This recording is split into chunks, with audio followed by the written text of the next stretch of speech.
So if you are with the annexures to your witness statement, 1A, 172.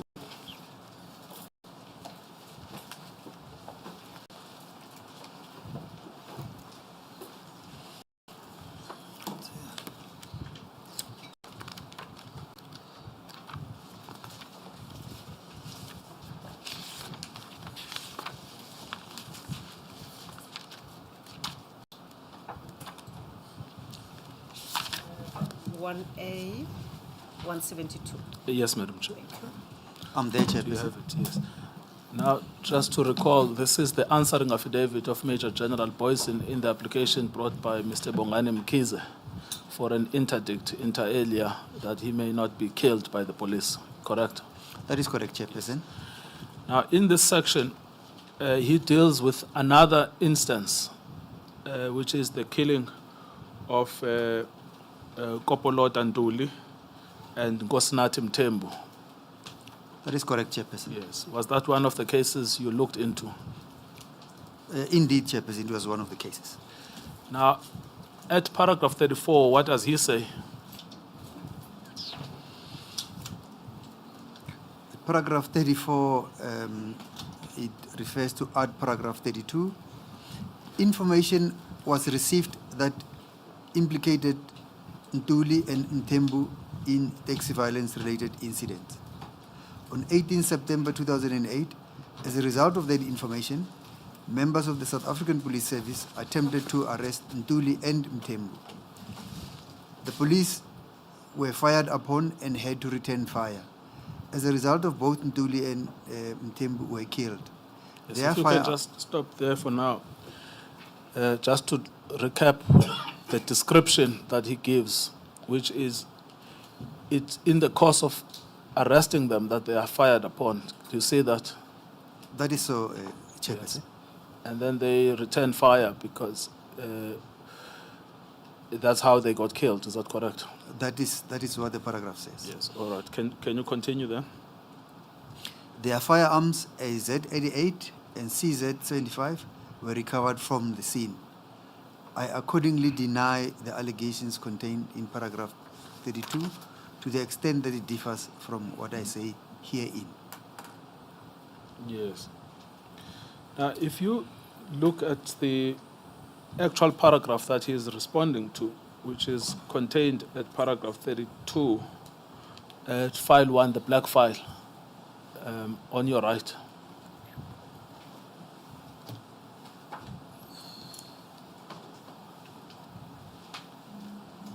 File 1.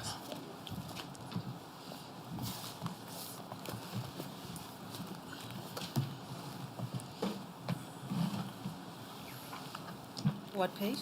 Page 60.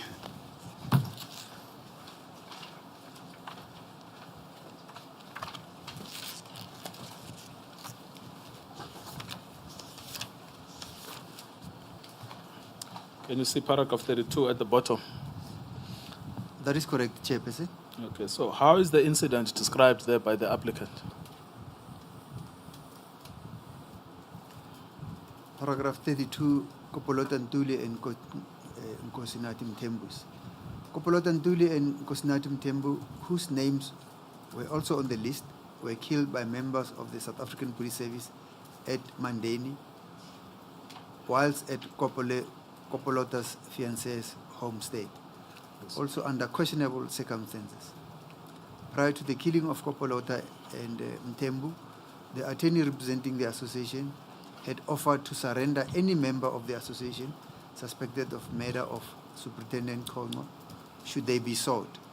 I annex here to Mark E, a letter dated 5 September 2008, and refer this Honorable Court specifically to paragraph 18 and 19 thereof. Despite this offer, the South African Police Service proceeded to shoot and kill 2 individuals, once again, in circumstances that lead me to believe the correctness of the information referred to above. Yes. Once again, the police version is that they acted in self-defense. Yes. So according to the allegation, they were killed at the house of the fiancé of Kopolota Ntuli, Mr. Kopolota Ntuli. That is correct, yes. Chairperson. and it's one of the names that were given in the letter of the 5th of September 2008. That is correct, Chairperson. Now, if you then go back to General Boysen, who says, actually, we were trying to effect an arrest, and in the course of that, we were shot at and shot back. Is that accurate? That is very, very inaccurate. Yes. Now, I want to take you then to the contents of the docket to do an analysis of this. So in your statement, this is the case of Mandini. If you can go back to your statement at paragraph 113.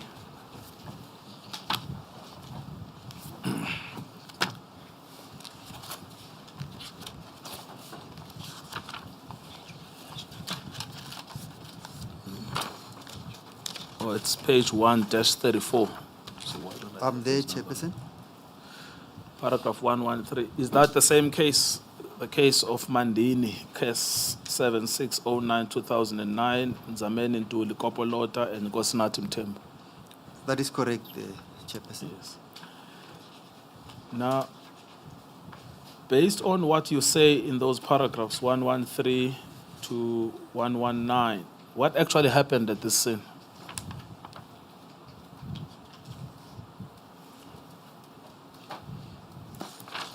Chairperson, I deal with it from paragraph 115. Yes. I skip 113 that talks about the charges and 114 that talks about who the accused persons were. Correct. Now, 115, on 18 September 2008, the deceased were found lying in a house at Mandini after being shot at by the accused. It is alleged that Stoltz, accused 3, and Mostert, accused 4, discharged their firearms in self-defense against a purported attack with firearms launched by the deceased. The ballistic reconstruction indicates that they were shot whilst lying down. The firearms that were found placed close to their bodies could not match the cartridges on the scene. 118, the ballistic crime. So if you could just stop there when you say the firearms recovered at the scene could not match the cartridges. Yes. So when General Boysen says we were trying to arrest them and they shot at us, how does that reconcile with that fact you've just mentioned? Well, firearms were placed at that scene to create that threat impression that the deceased would have been posing a threat to their lives. All right, carry on. The ballistic crime scene reconstruction report dispels the notion or version that the prosecution team was wrong to conclude that the firearms, the aforesaid firearms, were planted. The 2 deceased members were members of the KwaMaphumulo Taxi Association. I attach the forensic statements of Jacobus Style, marked as GSM 17. Yes, now, thank you. If you just stop there, I want to take you through to GSM 17, which you will find at 1A 270. So you will find that at 1A 265.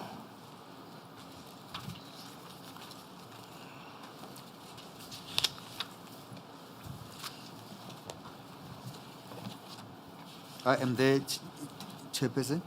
Yes, and the first few pages are just a CV up until 1A 271.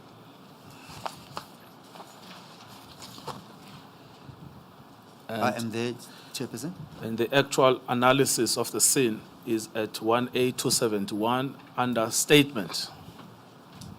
Correct? That is correct, Chairperson. Yes. Shouldn't you place on record what GSM 17 is? Thank you, Madam Chair. Can you please explain what document are we looking at? The document that I'm looking at is a forensic analysis report compiled by Jacobo Steil, who is a ballistic expert in the employ of the South African Police Service. Yes. Was it a piece of evidence you had enlisted in the course of the prosecution? That is correct, Chairperson. Yes. And this specific report, had you considered it before? Yes, we did. We did consider it in the analysis of the evidence. Yes. And Mr. Steil, last week you testified, was also scheduled to be one of your witnesses. That is one of the witnesses to be called in the trial if it had proceeded. Yes. Well, the trial was going to proceed. There was no if about it. Wasn't that so? Well, the if is it was derailed because the national director had more powers than we have. Yes, now I understand. I'm saying when you say if it had proceeded, it's making it sound like you had doubts that it would proceed. Not at all. Yes. No. Okay. Thank you. If you then go to 1A2721 under statement. I'm there, Chairperson. Yes. Now, under paragraph 6, he does a scene investigation and explains the layout of the house. That is correct. Yes. And attaches certain color pictures from paragraph 1A272. That is correct, Chairperson. Yes. And under paragraph 3 shows a bedroom. Well, you can tell us what we see there.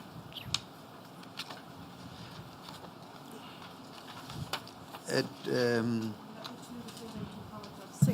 6. Of the, Madam Chair, 271. no, Scene investigation. oh yes, it's under paragraph 6, and then these are sub-paras. Yes, Madam Chair, yes, sorry. These others are sub-paragraphs, so they should be 6.1, 6.2, 6.3, 6.4, 6.5, yes. I that see. is correct. And then paragraph 5, sub-paragraph 5, 1A273, can you just read out that? The one that starts with Miss Gabi. Ms. Gabi, yes.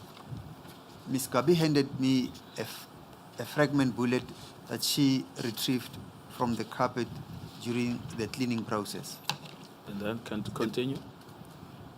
The bullet fragment is a 5.56 caliber bullet, which was damaged on the base section and could have created some shrapnel leaving the side of impact. See sketch impact mark B in the photographs below. Yes, just to spend a second on that 5.56 caliber bullet. We looked at them last week, and what did we discover? Which firearms are they associated with? 5.56 associated with high velocity rifles, Yes. such as an R5. And who is the official user of an R5? It's the South African Police Service members. Yes. Now, then the same you see in a different spot in that same page, sub-paragraph 7.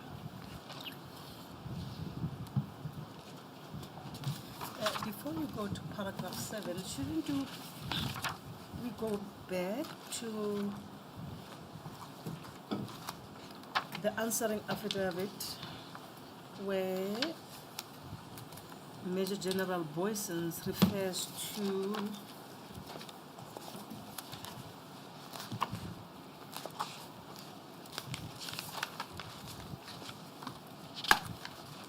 what appears to be the firearms that were used. If my recollection is correct, I can't remember which paragraph now. Let me look. It's paragraph 34. Yes, Yes, paragraph 34. May Yes. we go back there? that's 1A 172.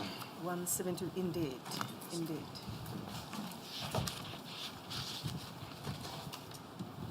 reference is made there, paragraph 34, to the firearms. If you look at the fourth line of that paragraph, the firearms AZ88 and CZ75.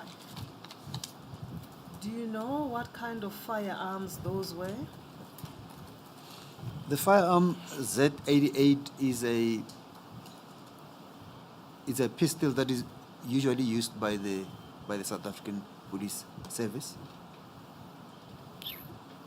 as well as a CZ75. Yes. Are they linked to the 5.66 bullet, or it's called caliber bullet?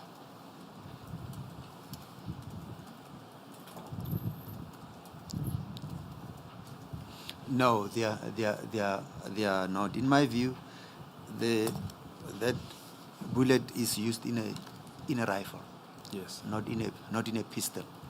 Yes. We call it a high velocity. In a high velocity rifle. Yes. Thank you. We see two more of these 5.56 caliber fired bullets at 1A273 subparagraph 7 at the bottom of that page. Can you read that out? That is correct, Chairperson. So just read that out. Paragraph 6.7, there were two 5mm diameter holes in the curtain behind the bed at 1,9 and 2 meters from the ground, which is consistent with a 5.56 caliber fired bullet. These two gunshots broke the window and exited the room. See sketch plan trajectories 3 and 4. Yes. Thank you. Now, if you skip those up and skip the following page to 1A275, now to look at the bodies themselves, we know the bullets that are recovered on the scene are the 5.56 high velocity bullets. That is correct, Chairperson. Then when the description of the wounds that are found on the deceased is at paragraph 8 under the heading post-mortem reports, starting with Johannes Nduli Mzamani. What does it say there? Starting with the body of Kopolota. Yes. The post-mortem was conducted by Dr. NZ Kumalo in Eshowe. The deceased sustained multiple gunshot wounds and is the same individual as shown in the LCRC photo album as the deceased with the striped orange shirt. Yes. Then the next paragraph. Where are you reading from now? Under paragraph 8, page 1A275, Madam Chair. 1A275. 275, yes. Paragraph 8. Yes, thank you. At the beginning, Chairperson, I said the deceased Mzameni Johannes Ntuli, death register 347/2008. Post-mortem was conducted by Dr. NZ Kumalo in Eshowe. The deceased sustained multiple gunshot wounds and is the same individual as shown in the LCRC photo album as the deceased with a striped orange shirt. Yes, continue reading. The next paragraph is the most important. The deceased sustained an entrance wound on the right back of the head with an associated exit wound above the left ear. So if you just stop there, you remember that Major General Boyson said these people were being arrested when they were shot. It was in the course of effecting an arrest. That is correct, Chair. Now we see the description say he's actually shot in the back. How does that reconcile? It is incompatible with somebody being arrested, because you expect when you arrest somebody to be facing you, not with your back towards you. Yes. All right, carry on. This wound is upward This one right. track. This I'm sorry, wound Chairman. track, there's a word you've skipped. Oh, I'm sorry. This wound track is upward and right to left. There is a further entrance wound on the left upper back. This wound track appears to be forward towards the right. So just stop there. Now this is the second bullet wound. The first one is in the head at the back. The second is on the back. Correct? on the left upper back. Yes. Yes. That's here. All right, carry on. This wound track appears to be forward and to the right. There appears to be multiple exit wounds on the left front upper chest. There also appears to be an entrance wound in the left front upper chest. It seems the deceased sustained at least 3 gunshot wounds. There is no description of the appearance of the wounds. There is tremendous lack of information concerning the wound tracks and individual connections between entrance and exit wounds. Yes, and then Mr. Mtembu is the next person that was killed in that scene in Mandin That is correct, on that fateful night. What happened to him, according to the description here? With regards to the body of Mr. Mtembu, the post-mortem was conducted by Dr. NZ Kumalo in Eshowe. The deceased sustained multiple gunshot wounds and is the same individual as shown in LCRC photo album, and the deceased with a white vest and a beige flannel jacket. On the following page. The deceased sustained 2 entrance wounds on the right upper chest. It appears that one had an upward trajectory and exited on the left back behind the neck. The second one exited on the right flank. Then carry on. There are further 3 entrance wounds underneath the right arm, whereby one exited on the left flank area. 2 deformed metal copper jacket bullets were retrieved from the armpit and the left upper arm, whereby the general trajectory is horizontal from right to left. Yes, now, this is the thing with this one, is that there are 3 wounds under the right arm that seems that he was shot on the side. That is correct. And how are you shot on the side when you are trying to shoot at the police? It just shows that it is incompatible with somebody who will be firing at the police, who then be facing the police straight on. Yes. So on this, one is shot at the back 3 times, the other is shot on the side 3 times, with both of them with high velocity bullets. That is correct. Now, we also have the pictures. Yes, thank you. With regard to the shooting or the injury sustained on the right arm, you suggest that one cannot be shot on the right underarm if you are facing the police, correct? That is correct, yeah. What if there were several police officers, some in the front, some on the left, some on the right? Is that not possible? It is possible, Chair, if there are more than if there is more than one police officer that you are facing, or that you're dealing with. What is the position here? Well, it is possible if the police are approaching from different directions, that one might be slightly on your right. What is the position here? Were there no many police officers that approached this suspect? Chairperson, it was in the house. So it would have been a confined space, and they would be coming from more or less a restricted same vicinity.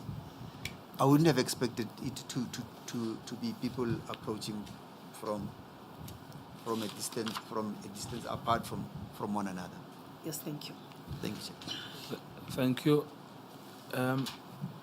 There is also a photo there at 1A 276 in the report of Mr. Stale of two deceased bodies. Well, let me not say deceased, lying down at the bottom of that page. Can you see it? I can see that, Chairperson. Yes.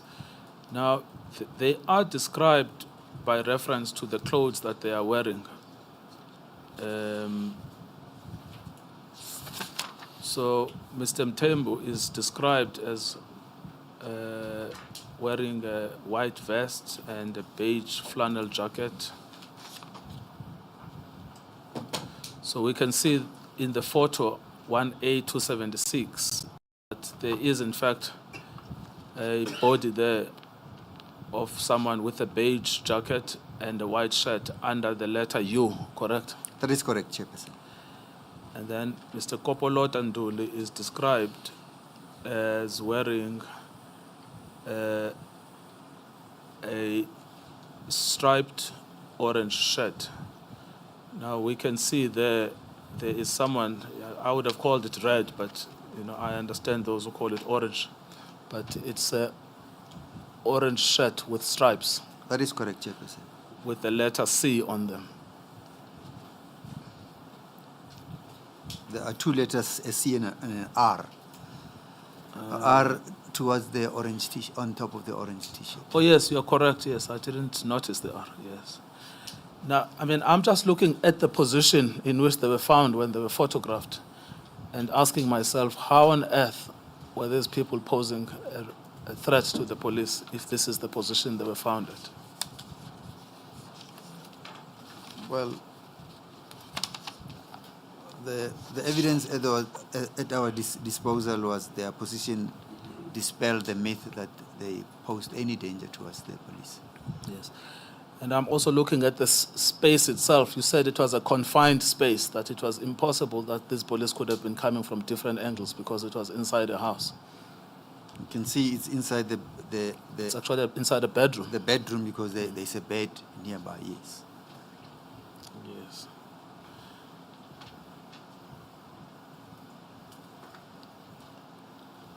Yes, so the statement concludes at 1A 279. That's the statement of your expert. And then I just wanted to go back then to Mr. Boysen. Did he lie under oath here? He definitely did. Yes. Then I want to move on to the next incident that he describes. If you go back to Mr. Boysen's answering affidavit, which is in file 1, page 80. Say, did he lie under oath here? You are referring to his statement with regard to paragraph 34. Yes, in the statement made at paragraph 34, page 8 of file 1, did he lie under oath there? That is correct, Chief. Yes. And then the next statement that he makes is at paragraph 35, which is the same page 80, but he's now describing the Mkhize incident. Again, all of it from personal knowledge. Because does he attach any affidavit from any of the shooters? Chairman, you said paragraph 35? Yes, both in 34 and 35. Does he attach any confirmatory affidavits from any of the shooters? No, there are no. Yes, so this is all from personal knowledge. Yes. Oh, shootist. Okay. Yes. Isn't there another operative word which is killers? Thank you. Thank you. Thank you, Advocate Baloimer. Does he attach any confirmatory affidavit from the shootists? No, Chairperson. All right, thank you. He doesn't. So we can take it, this is from personal knowledge. That is correct. He can come here and explain how he gained the personal knowledge. That is correct. Yes. Chairperson. Now, in paragraph 35, he deals with Mkhize. Now, this is the last of the 5 instances that he has personal knowledge of. What does he say there? Paragraph 35. Yes. Of the people whose names are mentioned on the list. No. I'm Mr. reading- Boysons. I'm reading. Paragraph 35, at paragraph 33. The answering affidavit of Major General Boysons. Yes, at page 80.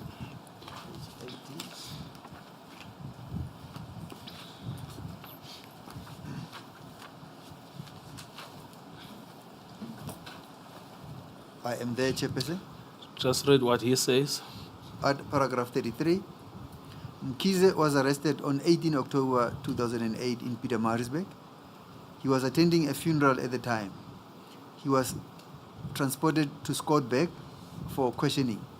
After questioning, during which he agreed to effect a pointing out, he was again transported for that purpose. Whilst in the vehicle, he attempted to overcome the driver and was shot in the process. This was in self-defense.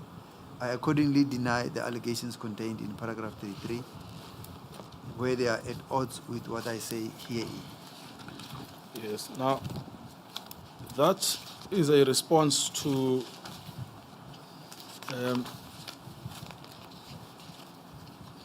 the allegations in that same document that you have, page 61.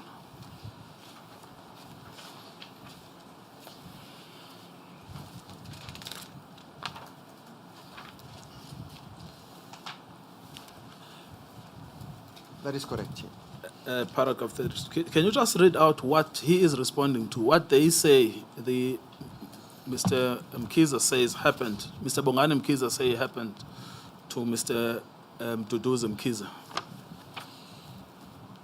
He deals with it on paragraph 33. On Saturday, the 18th October 2008, Ndu Mkhize, who was a member of my association, was arrested at a funeral service at KwaMaphumulo by members of the South African Police Service. He was handcuffed and led away, and we later heard that he was killed. I annex here to marked F a copy of the Daily Sun newspaper article wherein his death is being mentioned. Whilst Ndu Mkhize's name was not on the list mentioned by Moses Dlamini, I've been privy to information that he was also being sought for elimination by the police. Yes, if you just stop there. The one thing about this is that this is a man that is handcuffed, that the last time the eyewitnesses say. Yes. Oh, he was reading at file 1, page 61, paragraph 33, the cross-examination bundle. Oh, sorry, I apologize.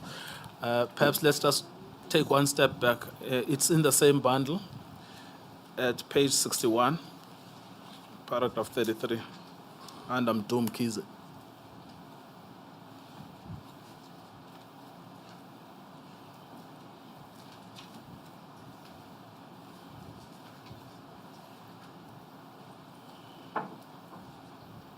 Thank you. Perhaps you should just read go again, over it. yes, the Over it entire again. paragraph, yes.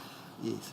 Ndu Mkhize. On Saturday, 18 October 2008, Ndu Mkhize, who was a member of my association, was arrested at the funeral service at KwaMaphumulo by members of the South African Police Service. He was handcuffed and led away, and we later heard that he was killed. I annex here to marked F a copy of the Daily Sun newspaper article wherein his death is being mentioned. Whilst Ndu Mkhize's name was not on the list mentioned by Moses Dlamini, I have been privy to information that he was also being sought for elimination by police. Yes. Now, This is a man, according to the eyewitnesses, he was last seen in handcuffs. Correct? That is correct. Yes. Now, how is a man in handcuffs a danger to the police? Cannot be, because he has already been brought to under control by being handcuffed. Yes. Now, if you then go back to that page 80 of that same bundle and look again at the version of Major General Boyson.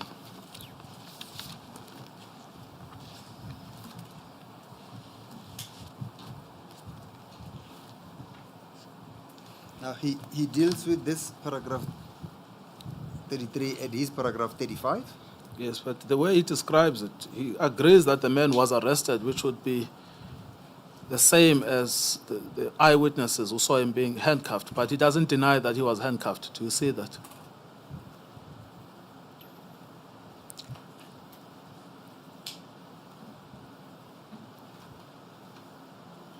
No, he doesn't seem to dispute that he was handcuffed. Yes. But then what he says happened is that after questioning, during which he agreed to effect a pointing out, he was again transported for that purpose. Whilst in the vehicle, he attempted to overcome the driver and was shot in the process. Now, even on his own version, this man never threatened to shoot the police. That is so, Chairperson. Didn't pull out a firearm, nothing. He just talks about attempting to overcome the driver. Yes. And it's because he was attempting to overcome the vehicle in front of him, according to his own version. And then they say he was shot in the process. Self-defense, yes. Yes. Now, how does this fit in with the self-defense? It doesn't at all fit in with self-defense. Yes. Yes. Because the next sentence, he says this was in self-defense. Yes. Yes. It doesn't fit with self-defense at all. Yes. Now, your statement takes us to your own statement, which is when it deals with this particular incident at 1/36, which is Umkomas. CAS 235/10/2008.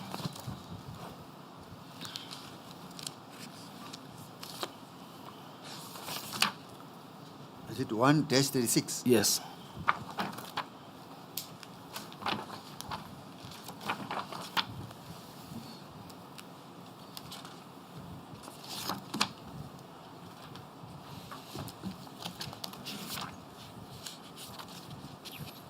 Paragraph 120, if it makes it easier that way.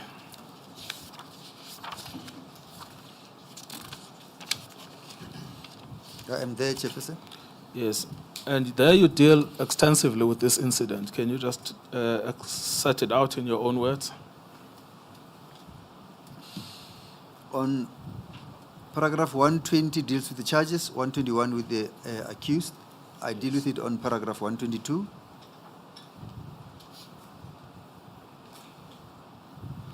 Yes, carry on. On 18 October 2008, the deceased was found slumped with his body halfway out of the vehicle in the backseat of a Mazda Etude on the N2 freeway in the direction of Kwamakuta, and the deceased was handcuffed. The deceased was arrested in Pietermaritzburg on the day of the shooting on suspicion of involvement in the killing of Subkongo. The deceased was being transported by Nkabinde, accused 17, and Nico Kraus, accused 18, to Scottburg, where the deceased indicated his willingness to point out another suspect in the name of Nati Kumalo. Before the vehicle left Pietermaritzburg, the deceased, who had his hands cuffed behind his back, requested that his hands be cuffed in front, as it would be uncomfortable to sit in the vehicle with his hands cuffed behind his back. Kraus acquiesced to his request. When the vehicle left Krause was driving. Nkabinde was seated in the front passenger seat and the deceased was seated in the back.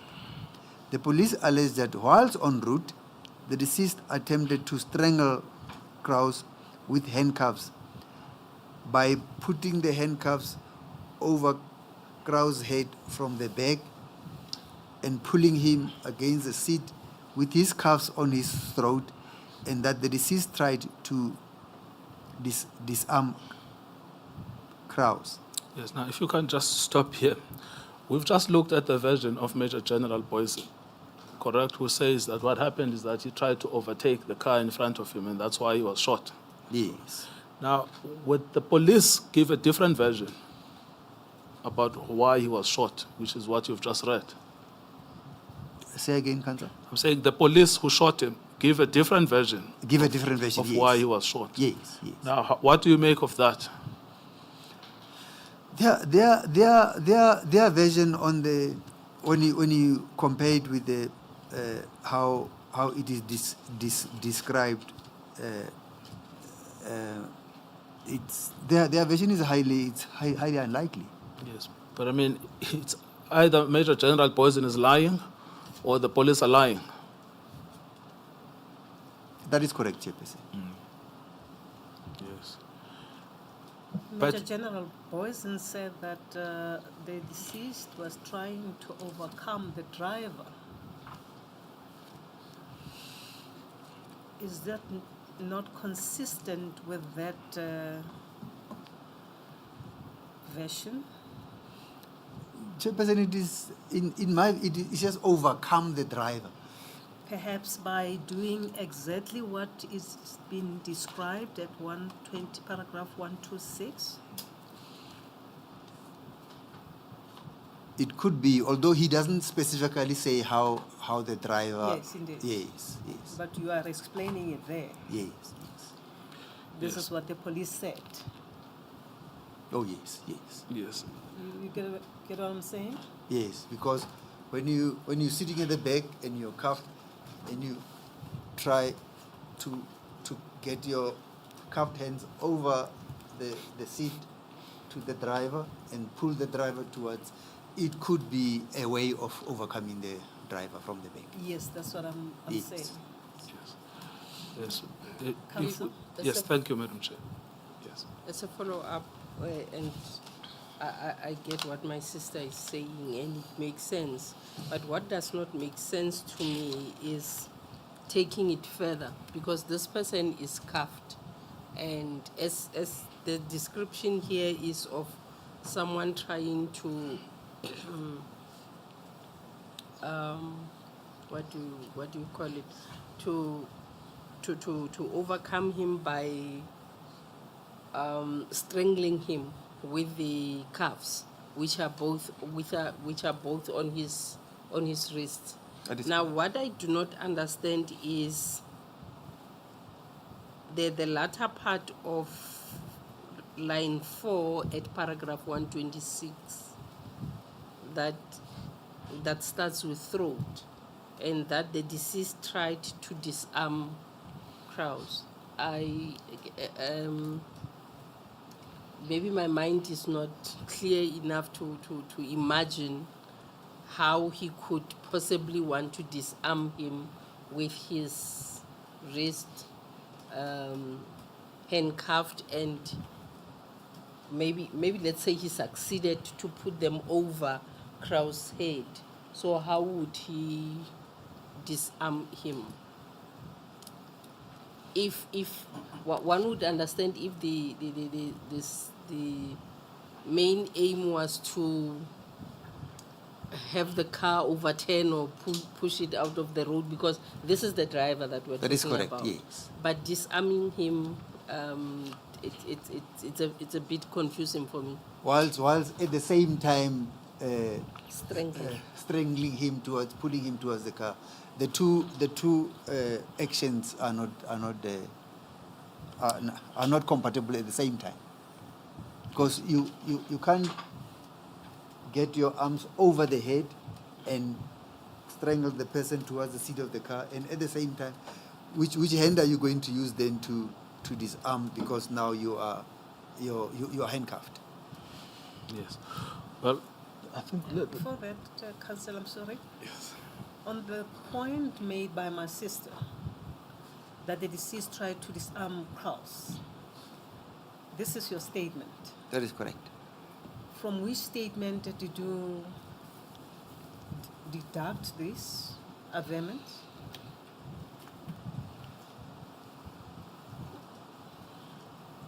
From Chairperson, it was from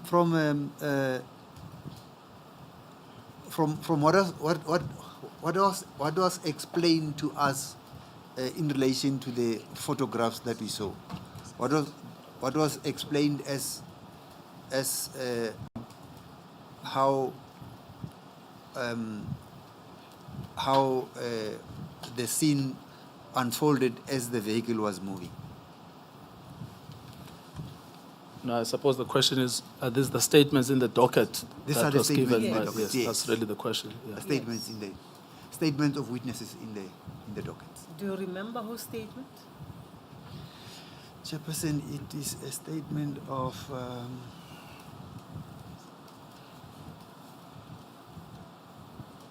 because there was a driver and a passenger in the car, as well as the person who was with the deceased at the back. I cannot remember their names. Okay. Did Nkabinde make any statement? Did Nkabinde make any Nkabinde statement? also made a statement, yes. Could it be from his statement? It could be from him as well, yes. Council, if you can maybe ask one of your juniors to look for those statements from which Advocate Maema summarized these averments. He was not there, so he must have taken this from somewhere. Yes, that's correct, Madam Chair. There is one at UK 0039.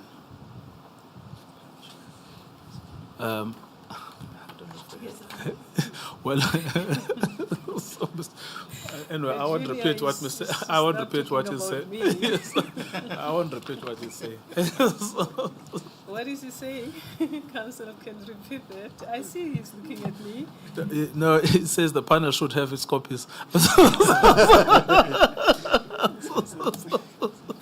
that's why I didn't want to repeat it. So, but if you insist, I repeat it. Junior Council, you are here to assist us. We are not here to make a case for you. Madam Chair, there is UK 0040. UK. Sorry, no, that's not what it says. Yes, 0039. UK 0039. Oh, I see. Okay.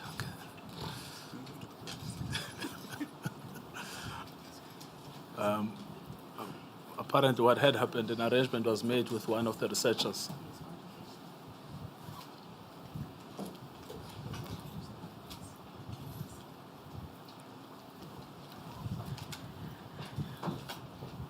We're crowded with so many. You can see behind us there's no space.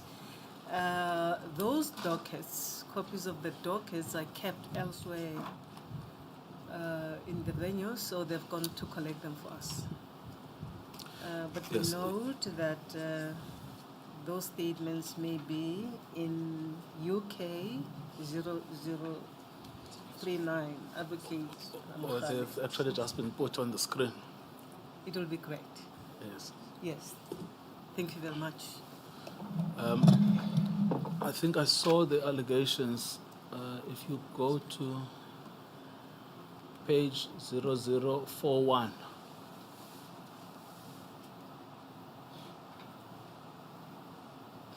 Well, firstly, whose statement is that? Let's just get that clear. Can you look at the beginning of the statement? Yes. Who's This that? is a statement of Nico Kraus. And who is he in relation to this incident? He is one of the Cator Manor. No, but in relation to this incident. He is the official who was who was,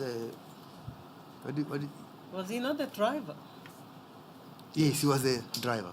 I'm Yes. saying he was, the official who was transporting the detainee. Yes, thank you very much. And then the way he describes the incident is, I can just find that page. No, it's later.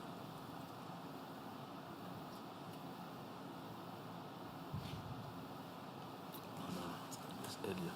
Okay. Yes, it starts with as we on page 0041.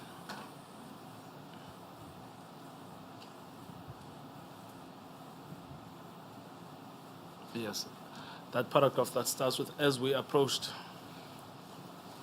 As we approached Umini Ultra City northbound, the suspect suddenly grabbed me from behind and pulled me across to Inspector Nkabande's position. Whilst doing this, he was trying to remove my pistol from my chest, webbing holster. I held onto my firearm whilst trying to steer the vehicle. The vehicle started swerving all over the road, and I momentarily lost control of the vehicle. I was trying to hold my firearm and trying to pull free whilst trying to steer the vehicle to prevent us from leaving the road. During our struggle, Inspector Nkabinde was trying to assist me, and he and the suspect were shouting at each other in isiZulu.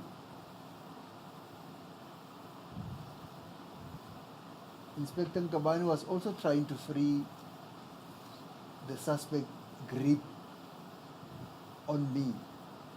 Suddenly, there was a gunshot, and the suspect let go of his grip around my neck, and I managed to free myself and steer the vehicle away from going down an embankment and brought the vehicle to a stop. I jumped out of the vehicle and drew my firearm and shouted at the suspect to get out of the vehicle, but he did not respond. I opened the door and realized the suspect had been shot and was bleeding. Nyuswa, who was following us, had also stopped and summoned an ambulance services and took control of the scene. The suspect died on the scene and was still handcuffed. I sustained injuries on my throat and neck. If Inspector Nkabinde did not fire and shoot the suspect, we would have overturned the official vehicle and either be seriously injured or killed. If the suspect had managed to remove my firearm from my chest webbing, he would have shot and killed Inspector Nkabinde and myself, and possibly the other members in the convoy. While the suspect was in my custody, he was not assaulted or threatened or influenced by members in my company. I reserve the right to add to my statement at any time. I know and understand the contents of the statement. I have no objection in taking the prescribed oath. I consider the prescribed oath to be binding on my conscience. Yes. For exception, Captain and Kraus. Thank you. Is that the summary you attempted to give in your statement? That is correct, yes. Now, do you know the picture tells 1,000 tales? In your statement, you refer to GSM 18, which is 1A 280. 1A.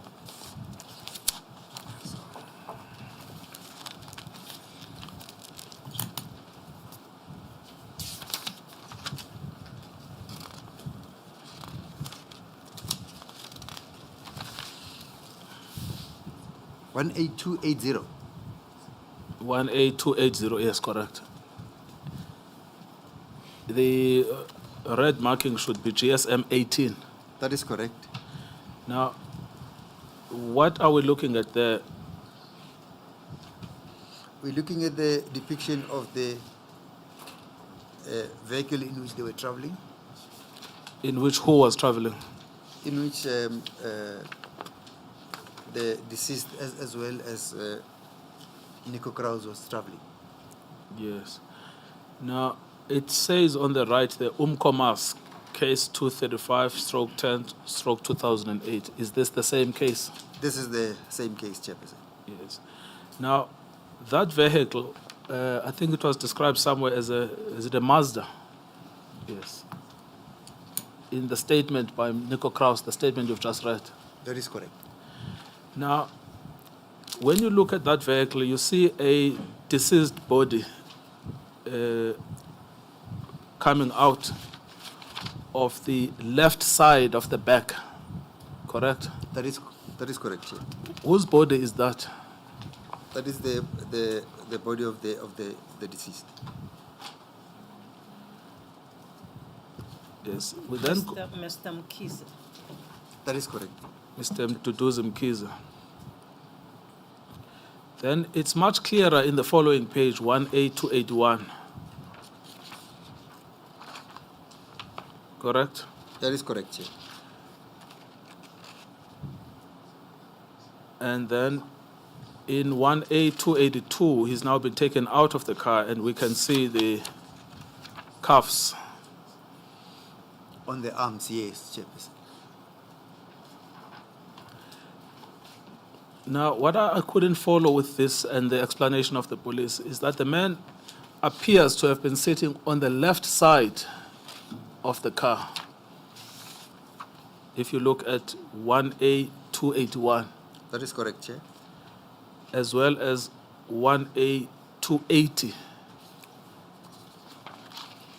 That is correct, Chair.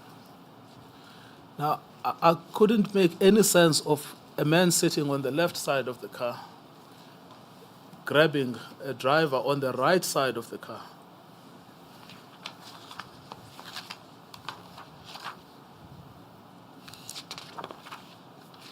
The right car of the car would actually be further than the front, which is just in front of it.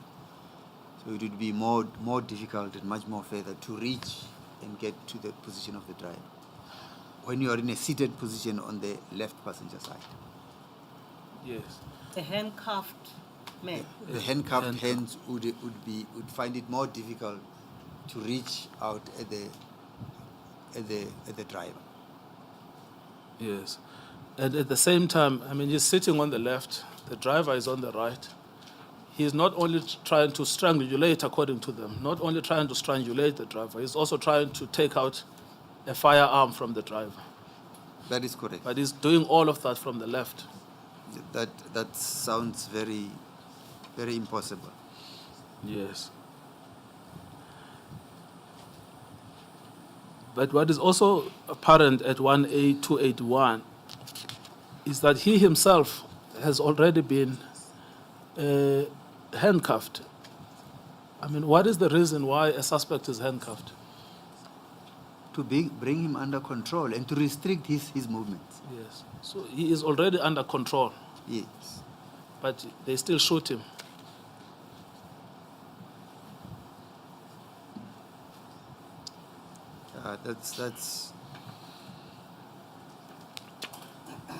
That is just cruelty. It's they could have used other methods to restrain if there was any conduct of this nature, other than shooting. Yes. Maybe before you finish off on the question of the position at which the deceased seems to have been sitting, maybe at the time of shooting or so, looking at the picture and seeing that maybe let me ask the first question first. The first one is, do you agree that that person's head seems to be the only part of the body that is hanging Outside the outside. vehicle. Yes. Yes, yes. Now, taking that into consideration and looking at the picture, can you conclusively say that this person was sitting on the left-hand side of the vehicle? It appears not to be completely on the left-hand side, because when you look at the torso and just the head protruding, you can see that it is not completely on the left. It could be perhaps closer towards the center, but more towards the left. Your conclusion is that this person could have been sitting on the center and more to the left. That is correct. And that would say, in your opinion, this person could not have been sitting on the right-hand side. No, of the not vehicle. on the right-hand side. at Thank all. you. That is correct. Yes. Thank Sorry, you. before you proceed, but maybe in all fairness to the deponent to the statement, Nico Kraus, at page, well, it's not, the paragraphs are not numbered. In the third page, the second paragraph, he states it clearly that the suspect, he gives you a picture of how they were sitting in the car. He said, I was the driver of the official motor vehicle, and then he gives the description, and Inspector Nkabinde was seated in the left front passenger seat with the suspect seated behind me. Yeah. So I think if you can fly the picture again, I think to a large extent, it explains, if you look at next to his right shoulder, you will see the back of the other seat, meaning his torso, his buttocks are more on the other seat, and he has fallen onto the other seat. So it is possible that he was sitting behind the driver, and when he fell towards the left. Am I correct? Is my direction correct? Yes. Yes. We hear. Yeah. So I'm saying, in all fairness to the deponent of this affidavit, we should maybe assume in his favor, given that he says this person was sitting behind me. Thank you. Yes. No, I think Mr. Maema, isn't that the point you were making, that that statement itself could be a falsehood? That is correct, because if the head were, if the person was completely behind the driver on the right hand side, I wouldn't have expected the head to protrude out of the car. The mere perhaps what quickly attract our attention as prosecutor was that the head is outside of the left side of the car. So we just immediately thought he was sitting on the left hand side, which is definitely not so. One can see the picture displays it much more. If one looks at the seat which is just in front of his torso, one can see that the back part is not behind the seat, but is more towards the seat of the driver. Yes. But what we did was, when we see the torso protruding from the body. We just simply thought, well, he was sitting on the left-hand side. But now that I see where the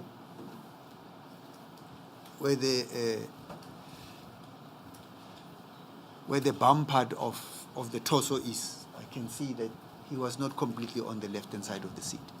Yes. I mean, you addressed this when you were dealing with the question from Madam Ramachakha, that it could, at best for them, be somewhere towards the middle. That is correct, yes. But to say that was sitting behind the driver, it seems to be a bit far-fetched. Yes. I may just come in here to say that question that I asked, or the series of questions that I asked, were informed by the position that appears to have been the position in which the deceased was lying prior to shooting. But I think it's a matter of evidence and it cannot be settled now in this questioning. It will get settled later when the evidence is being evaluated. Otherwise, we'll be stuck on the question, Yes. my understanding, your understanding, their understanding. Thank you. Thank you. But let's test the correctness of this averment further. Because even assuming the statement of Mr. Krause is correct, the point made by Major General Boyson is that these people acted in self-defense. Now we have 2 police officers in the vehicle. That is correct. Both are armed. That is correct, Chair. They are transporting a handcuffed man who is sitting at the back of the motor vehicle. That is correct, Chair. The allegation is that this passenger was trying to overcome the driver in the presence of a police officer sitting in the same car, armed. Correct? That is correct, Chair. How possible is it that this handcuffed passenger sitting at the back could have attacked 2 police officers who were armed in the vehicle and they acted in self-defense? Because remember, yes, there is no allegation that this passenger was armed. Am I correct? the handcuffed man. Yes. No. So the question of the police officers having acted in self-defense, as Major General Boyson seems to suggest, is devoid of credence. Am I correct? Indeed, Chairperson, it is devoid of any truth, yes. That is apart from what Mr. Krause says, but Yes. if you just look at the entirety of these averments, And the probabilities, Chairperson, yes, a man who is restrained, who's at the back, in the presence of 2 police officers, what are the chances that he would take his chances? Let's say the driver's focus would be on the driving, but here's a passenger of the driver armed. What are the probabilities that he would take a chance like that? My view is it is highly unlikely that he would take that chance, considering that it's Cator Manor police who are armed that are transporting him. Yes, well,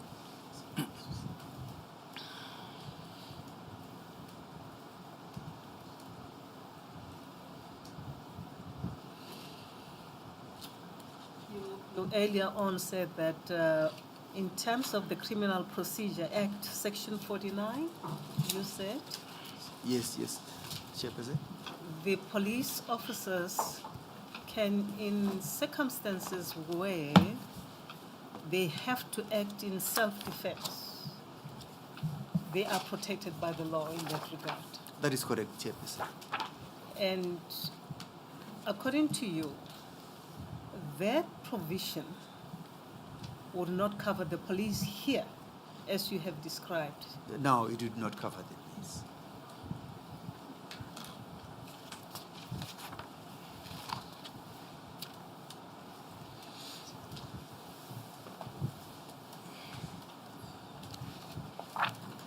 And that takes us back to the answering affidavit of Major General Boysons,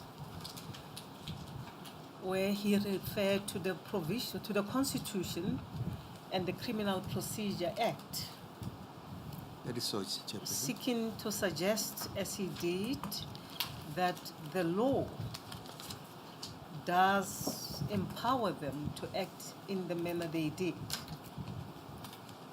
You remember when you spoke about that paragraph of his statement? That is correct, Chairperson. What do you say about that again? Chairperson, it's generalization on the part of Major General Boyden, because when one looks specifically at the facts, it is clear that the police were not under any attack that had to be thwarted. Is it the right way? Yes. That had to be averted. The man was already restricted because he was handcuffed. So even if you would take whatever steps to bring the car to a standstill, it is two of them, and they would have had ample opportunity to restrain the man. Yes, for the record, is that paragraph 5 of the answering affidavit at 1A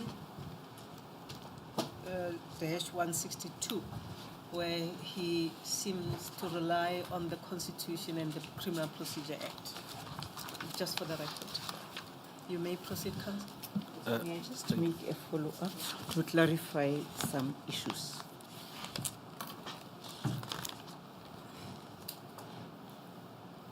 Mr. Maema. Advocate Maema. My attention was just back to Yeah. paragraph 5. Yeah. My apologies, I was No, distracted. that's fine. I'm That's back. That's okay. Thank you. You're back. Now, I just need to clarify the purpose of the series of questions that I have asked about the probable sitting position of the deceased. Now, that question is not meant to quarrel with the question whether the deceased could have attacked the police officers or not. Do you understand? I follow, Chairperson. The purpose is, the sole purpose is just to establish as to whether can we conclude that the deceased was sitting on the left-hand side or more to the left-hand side or the center of the back seat or not. So that question is not meant to propagate for a suggestion that it was possible for the deceased to attack the police. I follow. I follow, Chairperson.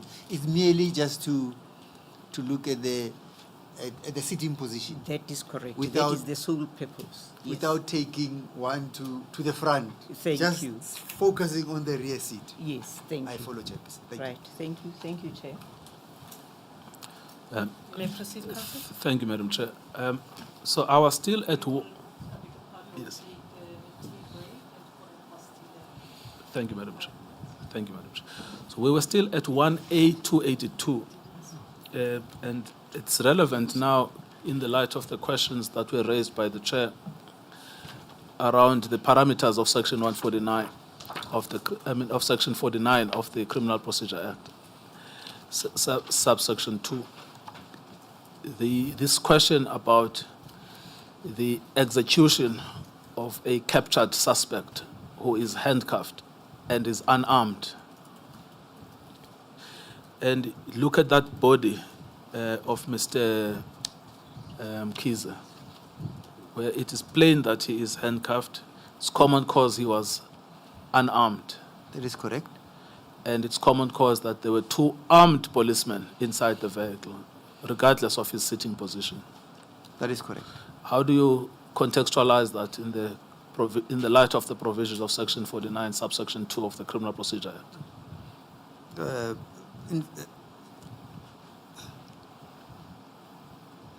Consider that he was handcuffed.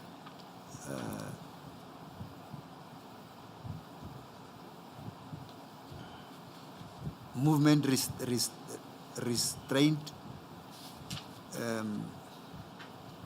My Section 49, in my view, does not even come into picture, because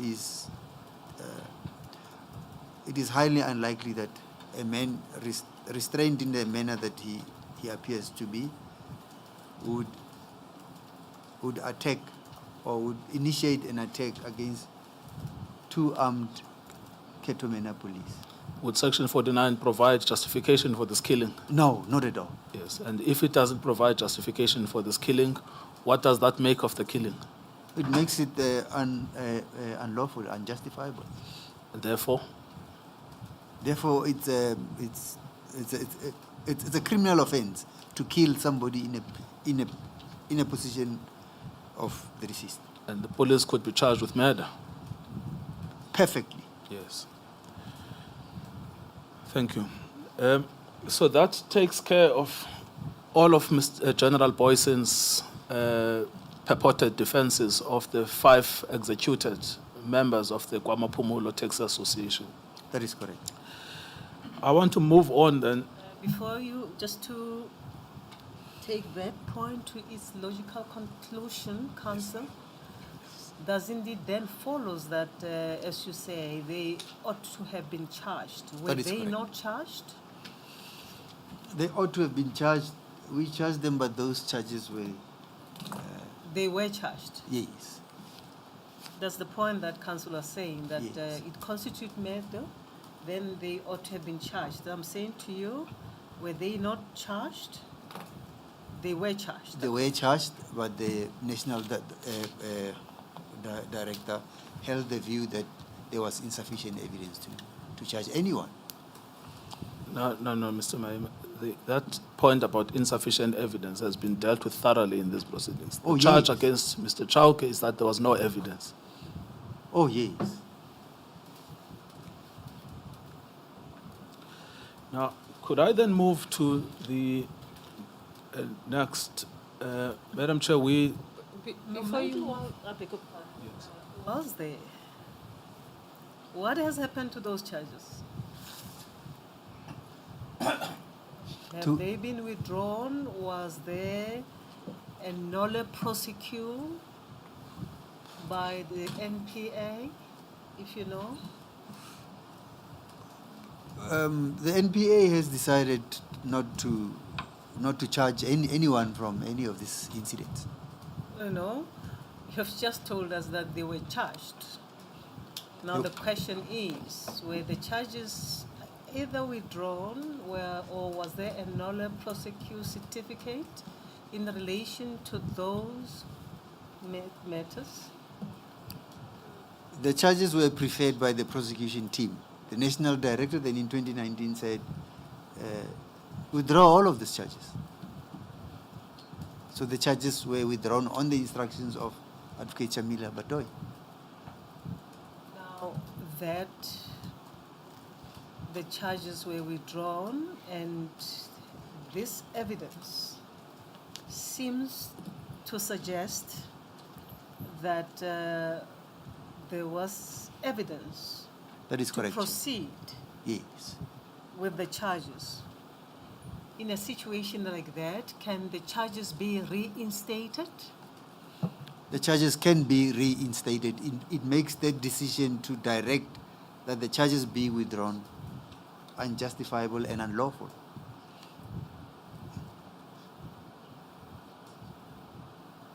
Look, there are families who have lost their loved ones. That is correct, Chairperson. And up to now, they are still waiting Still waiting for justice. for justice to be dispensed. If the charges are to be reinstated because they are still lingering, Yes, Chairperson. they were merely withdrawn, That is correct. who should be reinstating those charges? At least in the light of this evidence, or who should consider reinstating the charges? Chairperson, the ball is in the hand of the Director of Prosecutions, who's in charge of prosecutions in KZN. She is the one that should consider the evidence and reinstate these charges.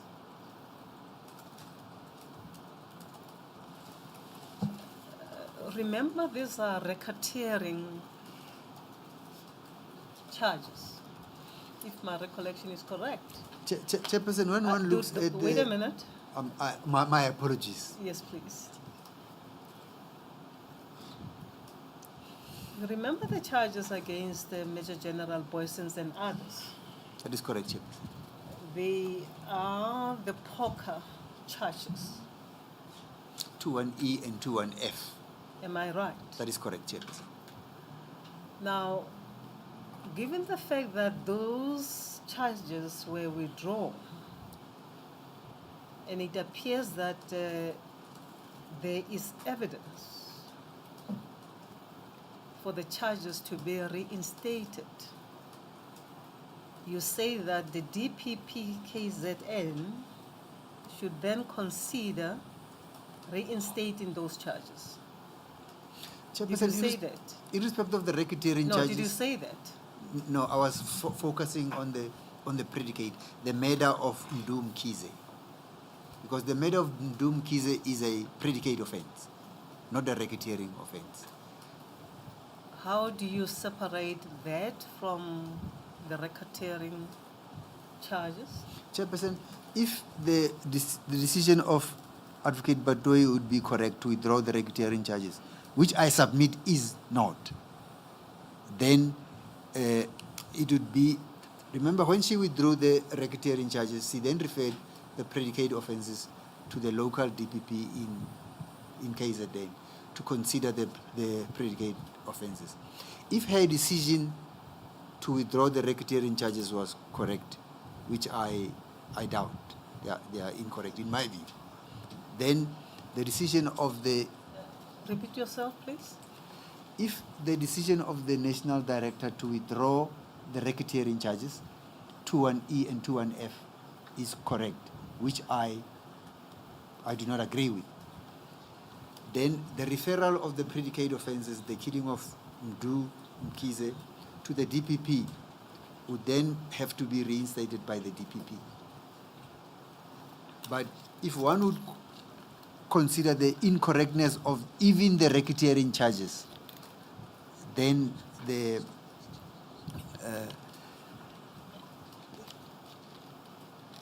NDPP would be functus officio. It would be for this commission then to direct that the charges be to direct the national director that the charges be that reinstitution of the charges be considered. In the light of the assessment of the commission that there is evidence linking the accused persons. Let's not go to whether the NDPP's decision is correct or not correct. Yes, Chair.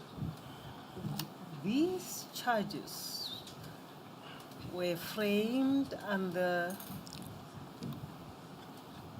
the facts flowing from the racketeering charges. That is correct, Chair. Hence my question, how do you then separate the predicate charges from the racketeering charges in these circumstances? Let's forget about whether the NDPP was correct or not correct. My question was, in those circumstances,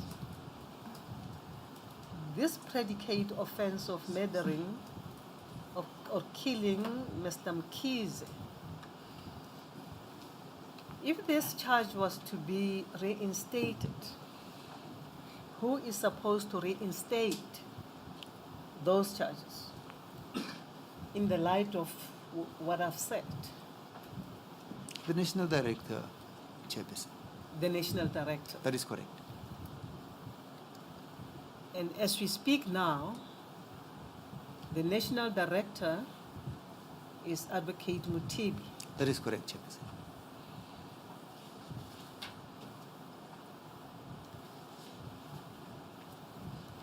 Yes, thank you. Chair, I had a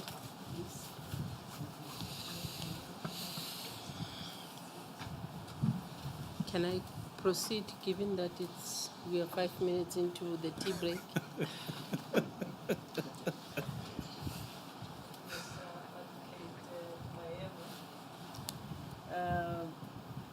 My sisters will ask you further questions. Maybe we should take a tea break now. Yes.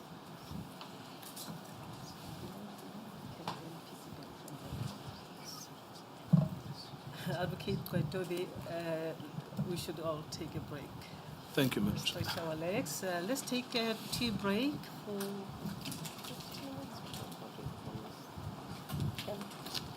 30 minutes.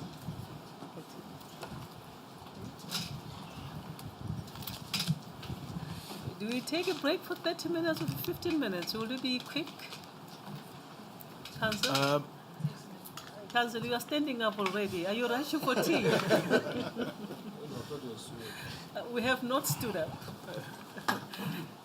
Madam Chair, I find from experience that when it says 15, it's usually about 25. So we might as well take 30. Yes, thank you, Advocate Maema. You are still under oath, and we'll take a tea break. Advocate Maema for 30 minutes. Thank you. We adjourn.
Good day, everyone. Good day, Dr. Maema.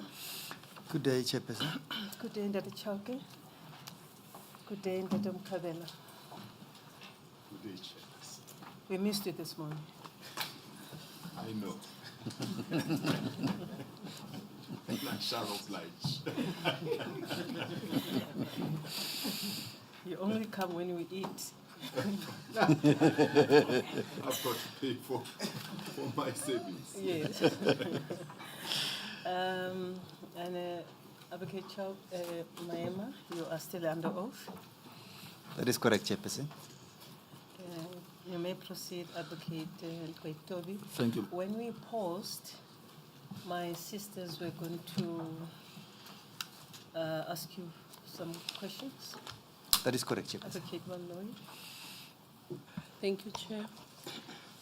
Advocate Maema, given your answer that Section 49(2) of the CPA does not cushion the police officers, specifically the two that dealt with Mr. Mkhize,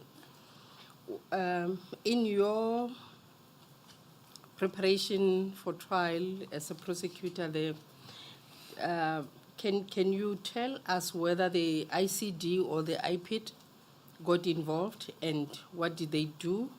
And if they did something, is there a report? And if there is a report, what does it say about the death of Mr. Mkhize?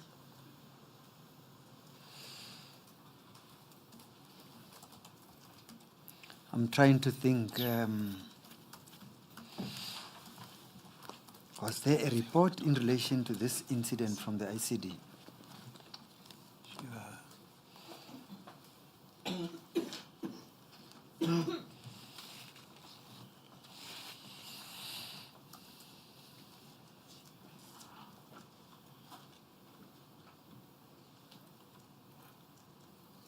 Chairperson, I do not remember.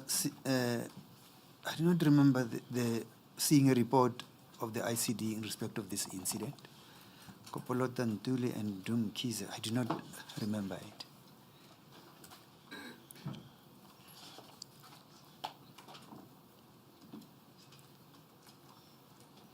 There are a number of incidents, and it is a while ago, more than 10 years ago.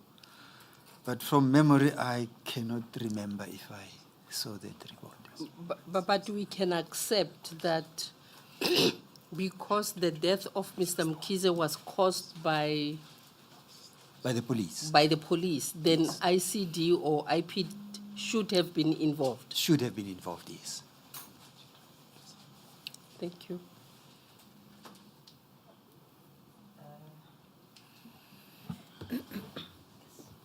Right, thank you. Advocate Maema. I'm all yours, Chairperson. Yeah, My that's attention right. is all yours. The questions that I'd like to ask you for now relate to the reviewing powers of the NDPP. If you know, you'll give me an answer, and if you do not know, you'll still give us an answer that I do not know. I follow, Chairperson. Right, thank you. And maybe let me just give you a background. This question I'm asking because we are told that Advocate Abrahams had issued the certificates, the racketeering certificates. Afresh in... Yes, arising from the information that was at his disposal. That is correct. More so that the judge of review had actually indicated that should new information Emerge. come to light, Yes. they could institute that. Now, and we also know it is on record that subsequent thereto, Advocate Batohi was appointed, and she then reviewed the decision of Advocate Abrahams. right? That is correct, Chair. Now, do you know, because Advocate Batohi and Advocate Abraham Sue are equals On the same level. on that the is correct. same level. Do you know whether Advocate Batohi had the power to review of her own accord without even the involvement of the court? Yeah, that's right.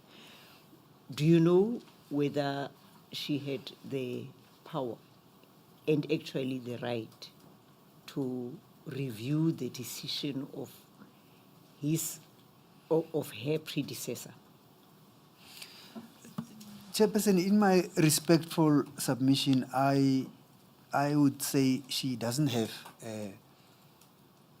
automatic review powers without having received a representation either from an accused person, either from the family.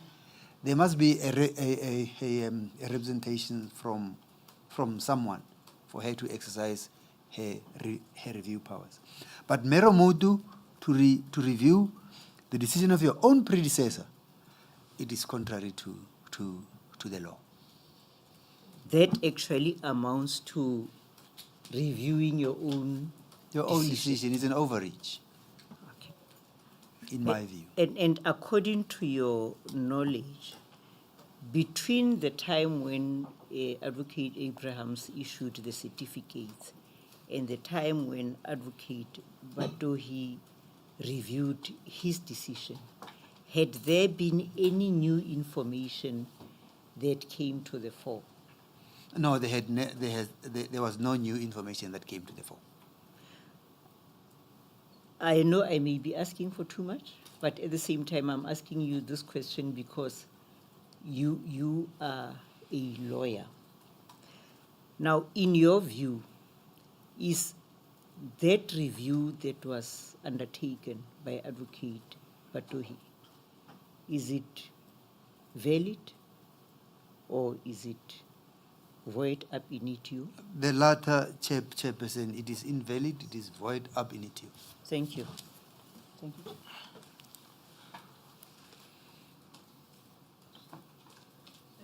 Proceed, Councillor. Thank you, Madam Chair. So would Advocate Mutibi be bound by a decision which is a nullity? Not at all. So it's open for him to just consider this entire matter afresh? In the light of what is happening now, he is entitled afresh to revisit the decision.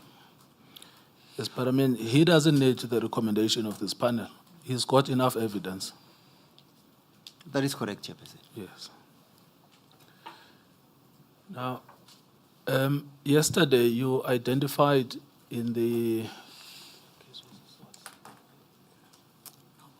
Melmoth case, I just want to flash that picture again because Mr. Danikas has approached the attorneys to say that picture, that man there who's wearing sunglasses is not himself.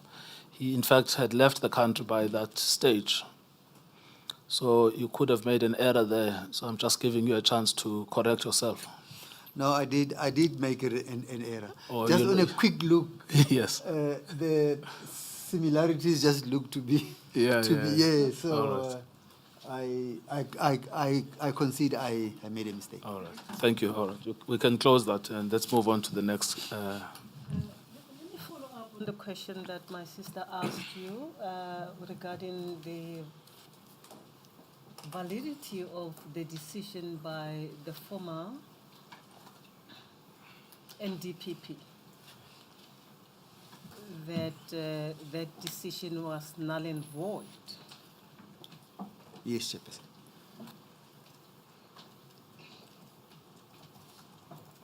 This is your saying so, but that decision was never reviewed and set aside as we normally,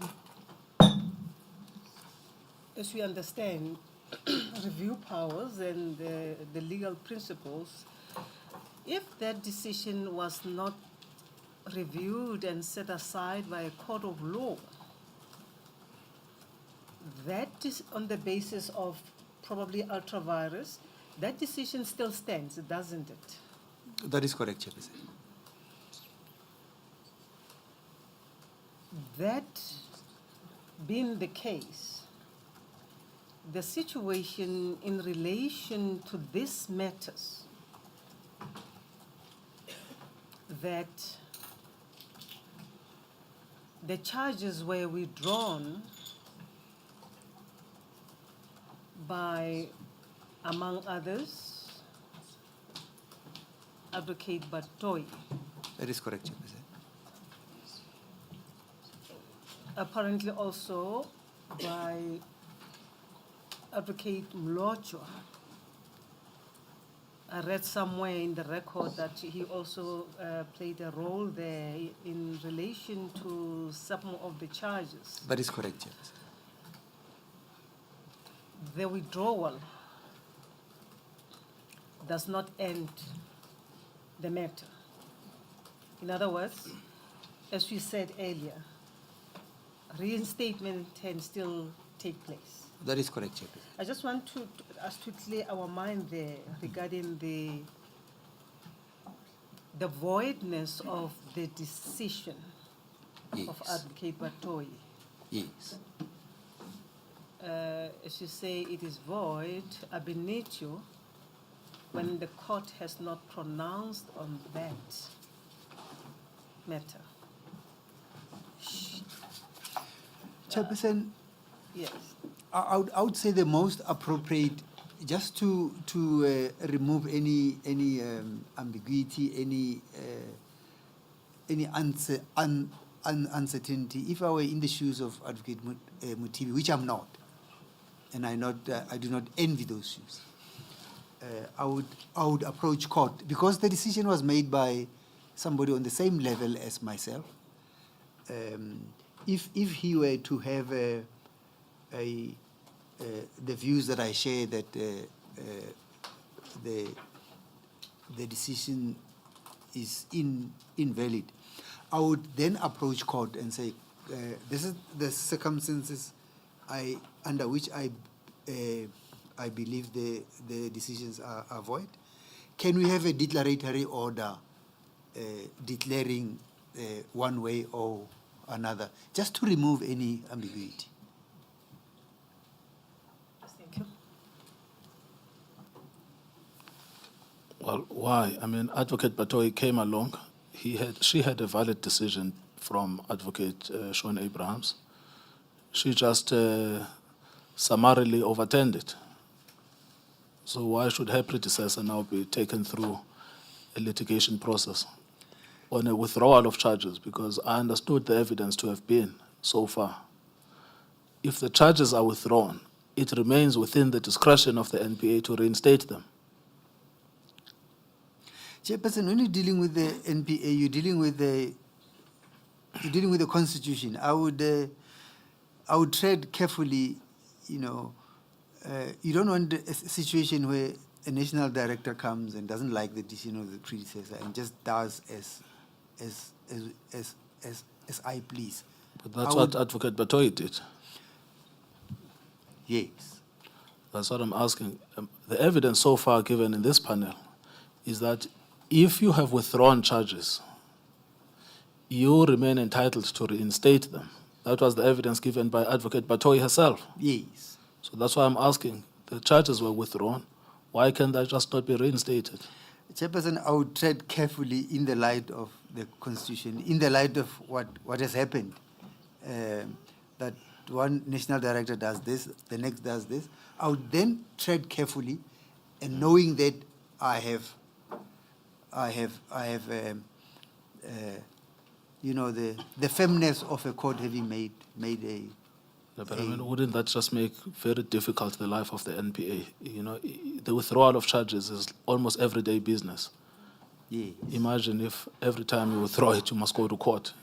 No, not necessarily in every instance, but in an instance of this nature, I would, in my respectful view, just to remove any uncertainty, I would do so. although it's not strictly speaking a requirement. Yes. Thank you. Could I move on to your statement? Before you go, you proceed, Council. I'm sorry to leave the point. The nature of the withdrawal in criminal proceedings does not mean an end to the criminal proceedings themselves. That is correct, Or the Chairperson. end to the charges themselves. Yes. As opposed to a decision to stop prosecution That is or section. not to proceed with the prosecution. That is correct. That's section 6A and B of the Criminal Procedure Act. And I think that is the matter that we dealt with in regard to the second part of the Mdluli matter. Yes, And that is correct. Advocate Batoi spoke to that aspect. But here, now that we know that a decision was made to withdraw those charges, and as I said to you earlier, put aside whether the decision was rational or was ultra-virus or not, Yes, we Chairperson. do know as a fact that these charges are still lingering, Yes. and families have not Found closure. found closure. Now go back to the question, shouldn't the head of the NDPP, given the fact that these predicate charges revolves around racketeering charges, shouldn't the head of NPA reconsider this matter and reinstate the charges so that the matters can be brought to finality? I would agree with that summation, Chairperson.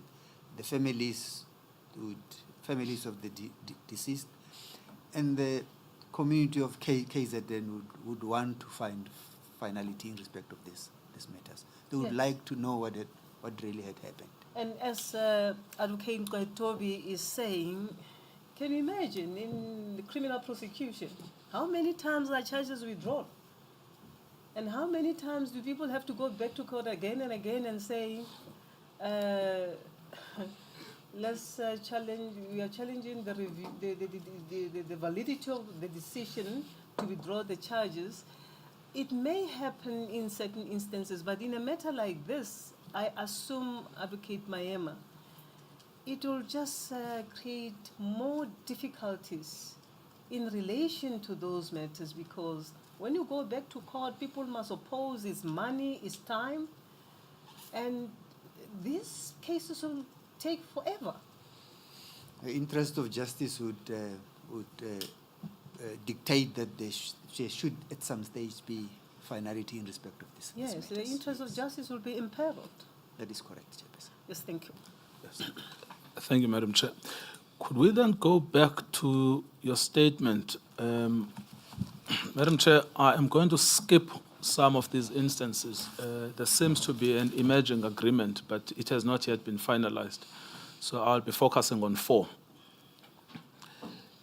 Could I take you, Ms. Advocate Maema, to Just give a heading to that point, and that you are going to concentrate on 4 of what? 4 of the instances that are mentioned in the statement. There are 28. Yes. There are 23 of the dockets. So I will be focusing on 4 of those dockets. We have already done 3 of the dockets. I'll focus on 4. The reason for that is that it seems, and I'm not going to bind my learned friends to it, it seems that their position will be that they will not dispute the contents of the dockets. May I verify from Advocate Counsel, you are alone here?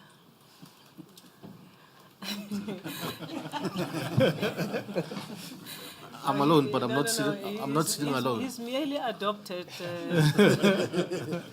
So, Kate Mtweni, you remember the point we discussed at Chambers regarding this matter? You were to discuss, and this was just to obviate dealing with almost everything.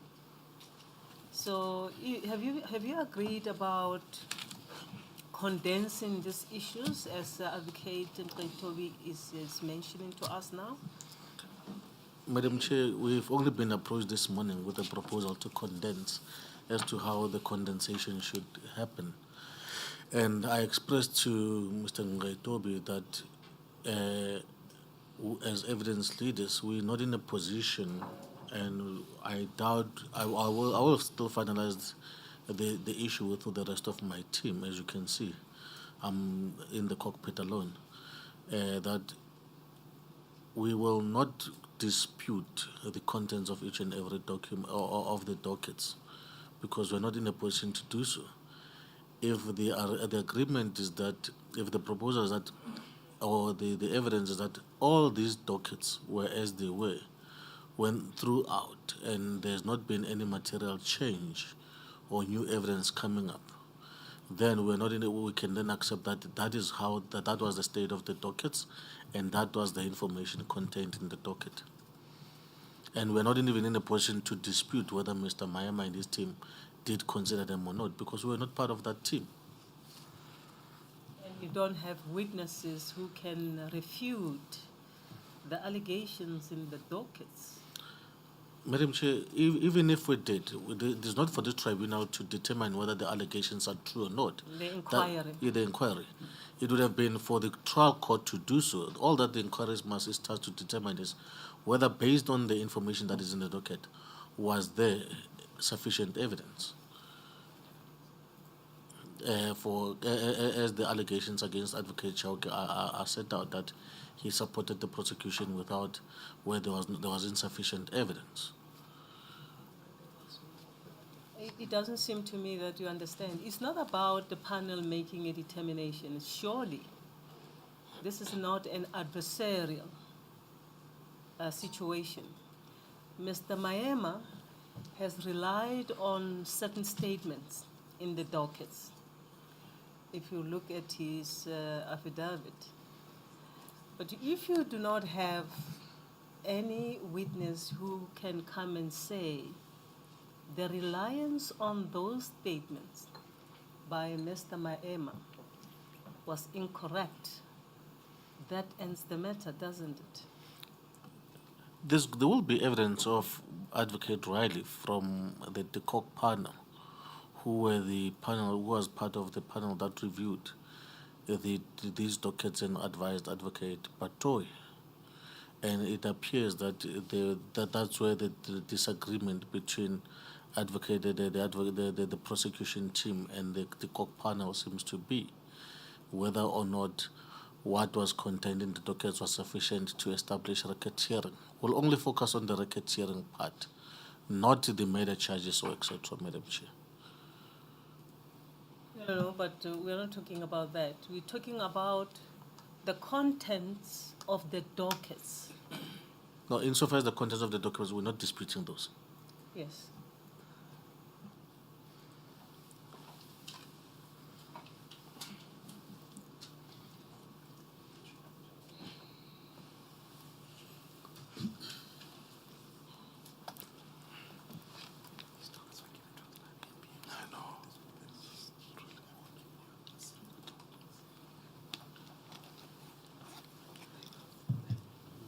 My sister's sharing with me a note that, I beg your pardon, my sister is sharing a note with me that maybe you should be given an opportunity to consult with your core evidence leader, but you have not sought that request. Would you like to do that? We will do that during lunch. Hence, Mr. Nkabinde said the agreement is in the pipeline. It has not been reached as yet. Yes. So I had intended to do that during the lunch break, and then only then would we then converse, would we then be in a position to take the final position. Yes. In that event, Advocate Nkabinde, I think you can proceed with the 4 dockets. Yes, thank you, Madam Chair. I want to start at paragraph 129 of your statement, Advocate Maema, which is the case of Mr. Bongani Mkhize.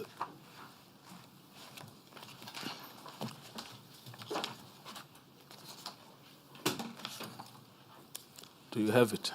That is correct, Chairperson. Durban Central 185 of 2009. Now, we know who he is. He is the person who applied to court for an interdict against his own murder. That's extraordinary nature interdict. Yes, and that application was opposed by Major General Boyson. That is correct, Chairperson. Yes. Now, he was subsequently killed on the 3rd of February 2008.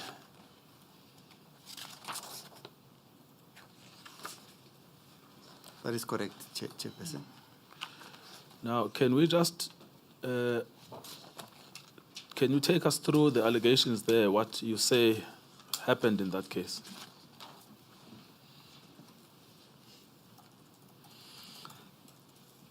They are contained. It should actually be 3 February 2009, because his interdict was brought in 2008. So that's an error. Advocate Nkabinde, sorry to barge in for I think for clarity in the record, maybe we need to explain, because for a second I was confused. Yes. Before we broke for tea, we were talking about Mr. Mkhize, but that's Mduduzi, and now you're talking about Bongani. Bongani Maybe Mkhize. make sure that there is that difference. It comes out clear Yes. in the record. All right. Thank you, Madam Chair. We are dealing with Mr. Bongani Mkhize. The case is Durban Central, which is to be distinguished from Mr. Mduduzi Mkhize. I think that case was Umkomas. That is correct, Chairperson. Yes. And Mr. Bongani Mkhize has featured before in this panel because he is the person who brought the application that was opposed by Major General Boyson. That is correct, Chairperson. Yes. And although your statement refers to 2008, that must be an error, because even if you look at the case number, it's 18502-2009. That is correct, So Chairperson. It's an error. Yes. Okay. So could you just set out the scene there? Chairperson, as I do so from paragraph 131 on page 1-38, Yes. on 3 February 2009, the deceased was found lying in the driver's seat of his black Lexus car. And then references there made to 5 photos from the photo album of the scene of the shooting, which depict the following. The photos are at... So you'll find those at 1A283.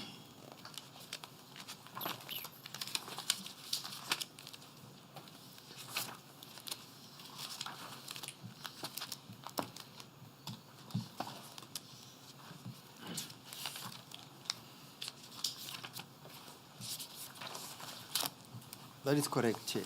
Yes. You were describing what they show. You can do it by reference to your statement if it's easier that way. They show, firstly, the position of the deceased with his hands folded, glass shards, or you call them shards or shattered, which indicate that the windows of the car were closed at the time he was shot at, or at the time the shots were fired, and that the shots came from the right-hand side of the car, from outside to the inside. Photo 2 shows, among So others... just take us the page, because photo 2 is in a different page. Photo 2 is on page 1A 284. Chairperson, on photo 2, we see depicted there, among others, a firearm on the front left-hand side, just in front of the front car seat Of the passenger of the passenger seat. Yes, on it the is- left, yes. It is circled. Okay, there are two circles there, so just make sure you clearly identify it for us. There's say a big circle and a small circle. Oh yes, the big circle is the one that has a firearm inside, Yes. and the smaller circle is the one that has spent cartridges. And then we see glass shutters on the seat and on the floor.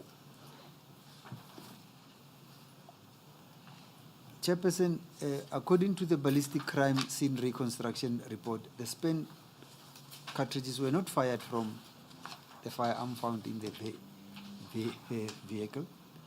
The ballistic crime scene reconstruction report dispels the notion or version that the prosecution team was wrong to conclude that the aforementioned firearm and the cartridges were planted. Photo 3 and 5 show that some of the shots were fired from the back of the vehicle through the back window into the neck of the deceased. Photo 4 and 5, which are on page 18286 as well as 18287, show that both right-hand side windows of the vehicle were closed at the time it was struck, because just one sees the shutters of the glasses on the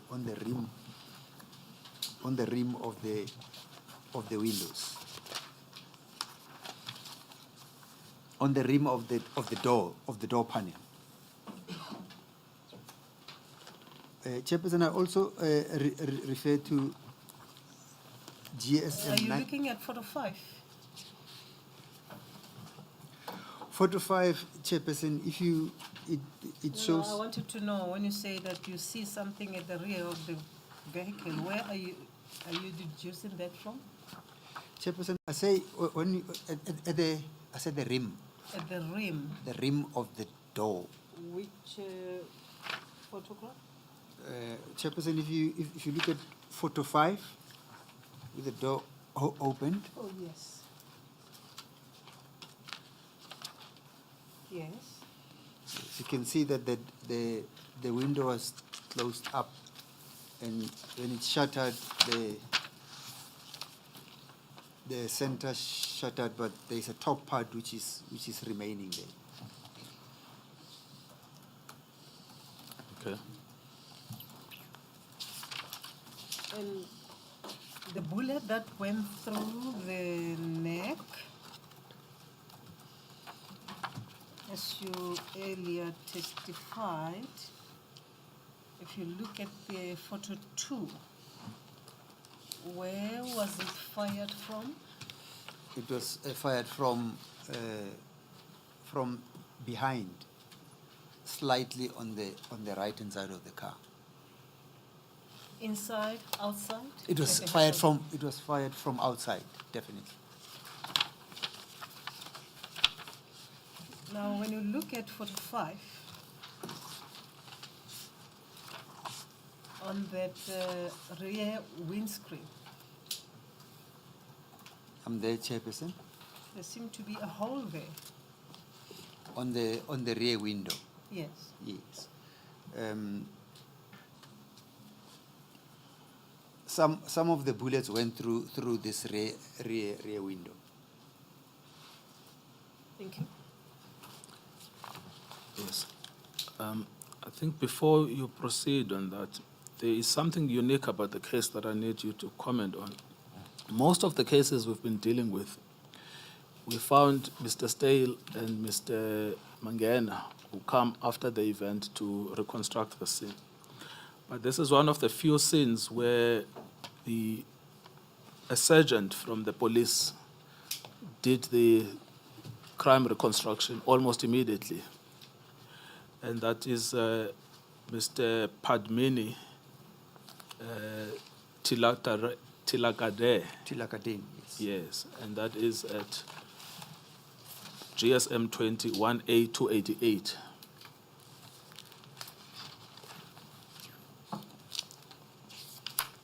The next page. Yes. What is that document? Can you identify it for us? Yes, it is. This is the analyst report that was given to us by Sergeant Tilakade.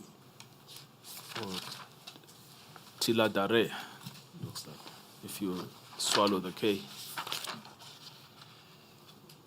And who is he? He is a member of South African Police Service. He's a forensic analyst attached to the ballistic unit of the Forensic Science Laboratory. Yes, so he is employed by the police themselves. That is correct. Yes. If you look at how he came to deal with this, if you go to 1A289 under paragraph 3, Chairperson, he states there that on the 6th and 9th of February 2009, during performance of my official duties, I was requested by Inspector S. Williams of the ICD to ballistically examine the body of Mr. B.E. Mkize, Mr. Bongani Mkize, and also to ballistically examine the vehicle the deceased was lying in to determine the direction from which the deceased was shot from. yes, so that is the reason he was there, is to check from where was the deceased shot. That is correct, Chairperson. Now, he then does that job in the following page, 1A290, under paragraph 4, starting at paragraph 4.2. He says, the direction of the 9 possible entry wounds are as follows. 4.2.1, 6 were fired from the right side of the deceased. 2 were fired from the rear of the deceased. 1 was fired from middle to left of the deceased. 3 possible shrapnel lacerations on the right side of the deceased with no corresponding exit wounds. 1 possible shrapnel laceration on the right arm with a corresponding exit wound on the right elbow. 1 superficial wound on the left upper back and left side of the neck. Yes, if you can just stop there for now, just to get your comment. What's clear from this is that the deceased is shot from the side and from the back. That is correct. Yes. Is that consistent at all with the notion that he was the attacker? No, it's not conceded. Chairperson, I wanted to say, when you say from the side, the right side. The right side, yes. Yes.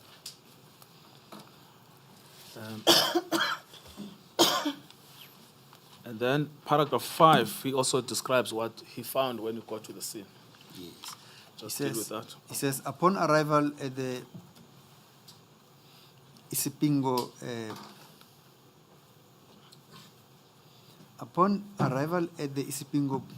police found the following were observed and noted by me.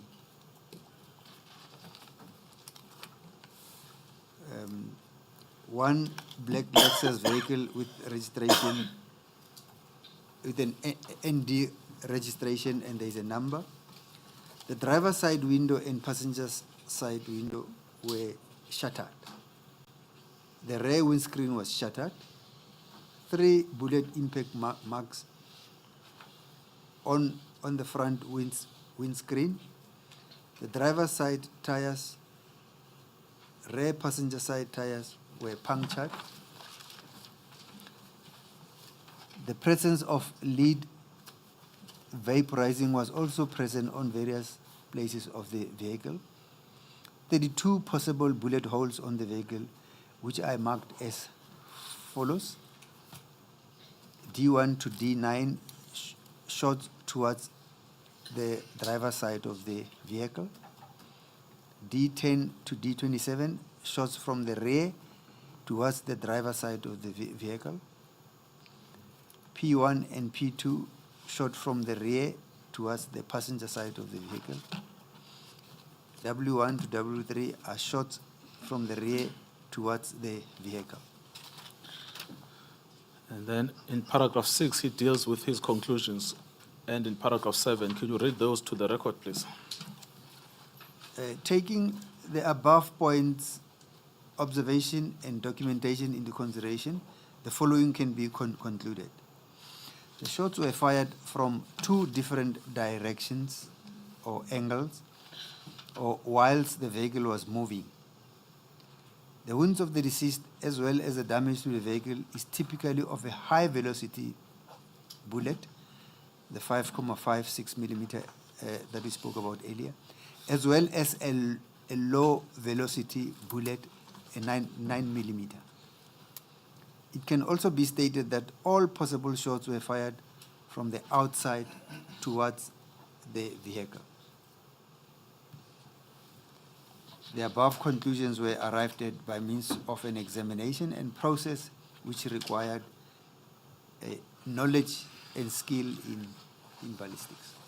Yes. Now, as I said earlier, this is the expert of the police themselves making it clear that these were shots from outside to inside. That is correct, Chairperson. Now, you mentioned you were still dealing with the pictures. I mean, there was photo 4. I'm not sure if you addressed photo 4, because I moved you from photo 5. Photo 4 is at 1A286. 286. Yes.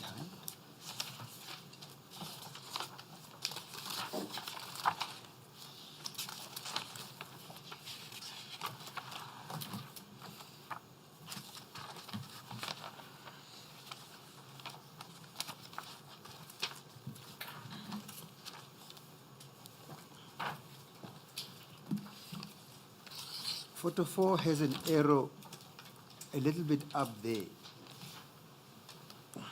closer to the roof of the vehicle. This arrow, insofar as my memory shows. Where is the arrow? May your adopted son there look at the screen, please. Please show us the arrow. Yes. Can you use your mouse and show us the arrow? So it's that white Where is the mark. arrow? Yes. Yes, thank you. So what evidence are you giving about the arrow, Advocate I'm Maema? just saying there's a bullet damage. Okay, so the arrow is pointing towards a bullet lodged there. Yeah, Okay. yes.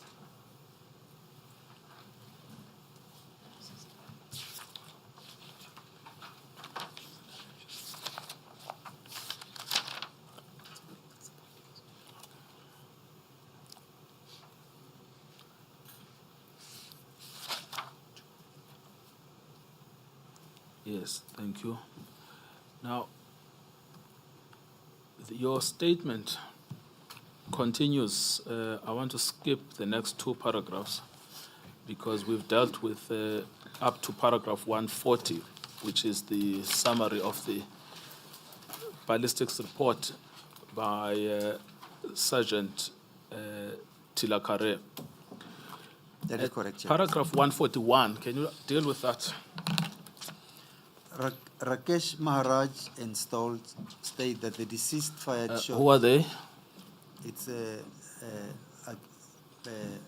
members of Cator Manor unit. Are they part of the accused? Part of the accused persons, yes. Carry on. They state that the deceased fired shots in their direction and they returned fire, wounding the deceased. Sergeant Tilagare's ballistic findings were that all cartridges cases collected from the scene, including the 2 found inside the vehicle of the deceased, were not linked were not linked to the firearm found in the vehicle of the deceased. Yes. It is thus clear that this firearm depicted on photo 14 and 15 of Captain Wangena's statement was placed in the vehicle after the shooting to create an impression that Mkhize used it and tried to place the police life in danger. Copies of statements of Sergeant Tilakari and that of Captain Mangena are attached as annexures GSM 20 and GSM 21. Yes. So when the police say, in the light of what we've seen from the ballistic expert of the police themselves, they say that there were shots from inside the vehicle. Is that true? That is that is incorrect. It is a incorrect depiction of what happened there. Yes.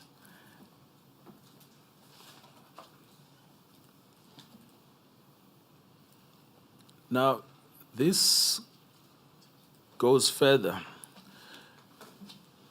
beyond the scene itself, because we've seen the probabilities on the scene. That is correct. Yes. Into a larger plot that you deal with from paragraph 142. Can you just deal with that? This deceased, Mr. Mkhize, obtained an interdict against the police from murdering him. Furthermore, the deceased was the target on whose head the Stenger Taxi Association was to pay 1 million rand as per Mr. Ndlondlo's statement. The application and consent order are attached here to as annexures GSM 22. Yes, we've looked at that extensively. Yes. There's no reason to go back to them. But what I do want to deal with is this statement in the following paragraph. You refer to the statement of Mr. Matonzi, correct? That is correct, Chairperson. In what context are you referring to that statement? It explains how the plan to eliminate members of the KwaMaphumulo Taxi Association was hatched and orchestrated, including the killing of Bongani Mkhize, which we just referred to in the paragraphs that we just read. Yes. Now, Mr. That statement is attached as Annexure GSM 23. I'm sorry, Councillor. Yes. No, it's 1A305.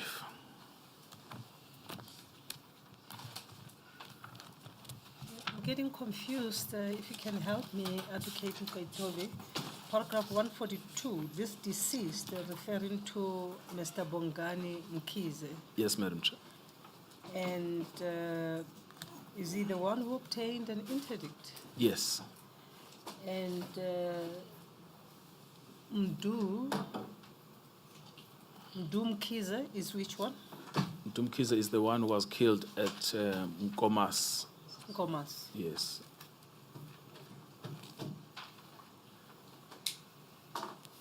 The one we dealt with earlier. Oh, yes. Yes. Thank you. Thank you. So if you could just take us back to the statement of Mr. Matonzi. Now, Madam Chair, the statement at GSM 23, page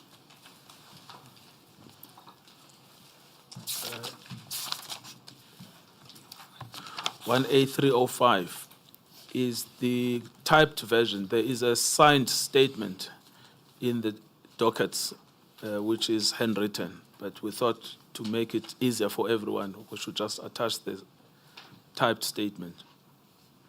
I confirm that, Chairperson, Yes. that the ones that we obtained originally was a handwritten version. Yes. 305 will be, sorry? What- 305 will be GSM 23. Yes, correct. Yes. Now,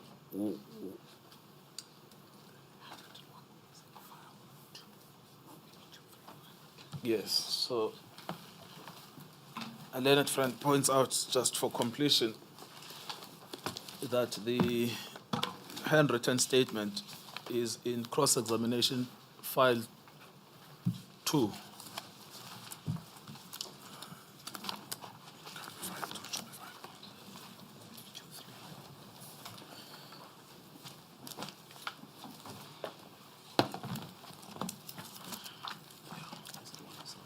Yes, actually, file 1, the one you were looking at page 235.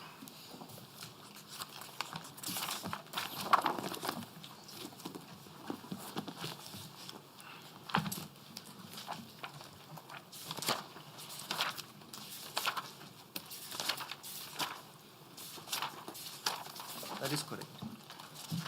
So it starts at 235 up to 243, is that correct?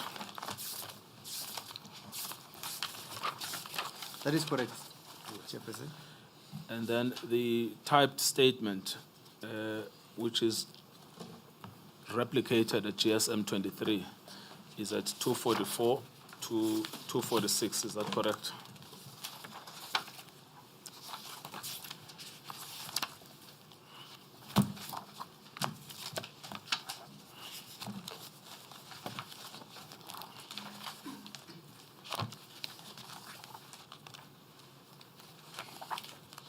I had it now, I have closed it down.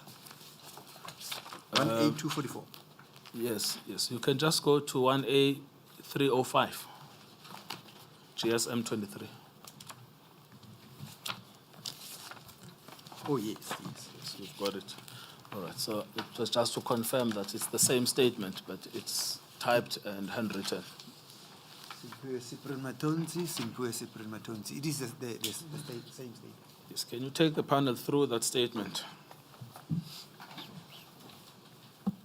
I will read the typed version, which is 18305 GSM 23.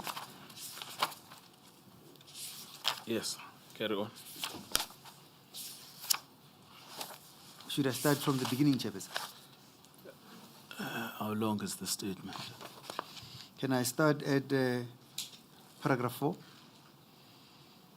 No, I need him to first situate himself. Oh, okay. Who is he?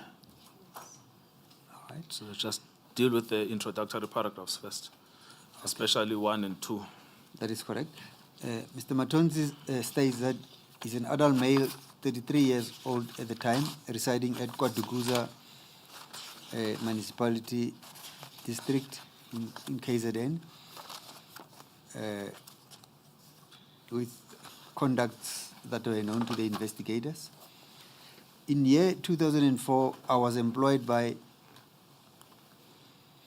Excalibur VIP Protection, guarding taxi rank of Stenga, Stenga Taxi Association, which is Kwadukuza Taxi Association. My mandate was to guard the rank. The owner of the company was Mr. Andre van der Bijl. The contract expired in year 2005. The contract given to Pentago VIP Protection, and the owner was Mr. Anwar Khan. My mandate was to give protection to Mr. Ngobo Mapoloba, who was the vice chairperson of the Stenga Taxi Association. The chairman of the association was Mr. Kanyile, to whom I gave protection in the year 2005. Paragraph 3. Sometimes I was given the task to guard Mr. B.B. Gwala. I was close to all executive members of the association. I was a trustee to all executive members of the association. Even when they planned to do something wrong, like hire a hitman to kill someone, they will discuss in my presence. Some of the members of the association were close to the unit called Cator Manor unit. These members were Sanele Zondi and Bongeleni Zondi, was a member of Cator Manor unit. Bongeleni Zondi had a taxi within Stenga Taxi Association at Kwadukuza. The taxi were under or registered under his younger brother Sanele. Somewhere 2007, I accompanied Sanele Zondi and Bongizo Mhlongo to meet Mr. Moster and now General Boysen. The meeting place was near Gateway Shopping Mall by the Shell garage behind the private hospital. After the meeting, I had their conversation about what was the meeting all about. Sanele and Bongizwe wanted Mostert and Boysen to cover up if police want to arrest member of the Stenger Taxi Association. Sangele and Bongizwe were untouchables because they had senior officer on their side. The day of the meeting, Sanele said, the executive have to pay money to Cator Manor senior officer, referring to Mostert and Boysen that they made. After a week, I was called to accompany Sanele and Bongizwe. We went to the Gateway shopping mall of McDonald parking. Bongizwe had envelope containing money. It was notes inside. Upon arrival, we met now General Boysen and Mostert. Two senior officers were traveling in a grey BMW series. 5. BMW 5 Series. You skipped 5. Oh, did I? My apologies. No, I know. Don't worry.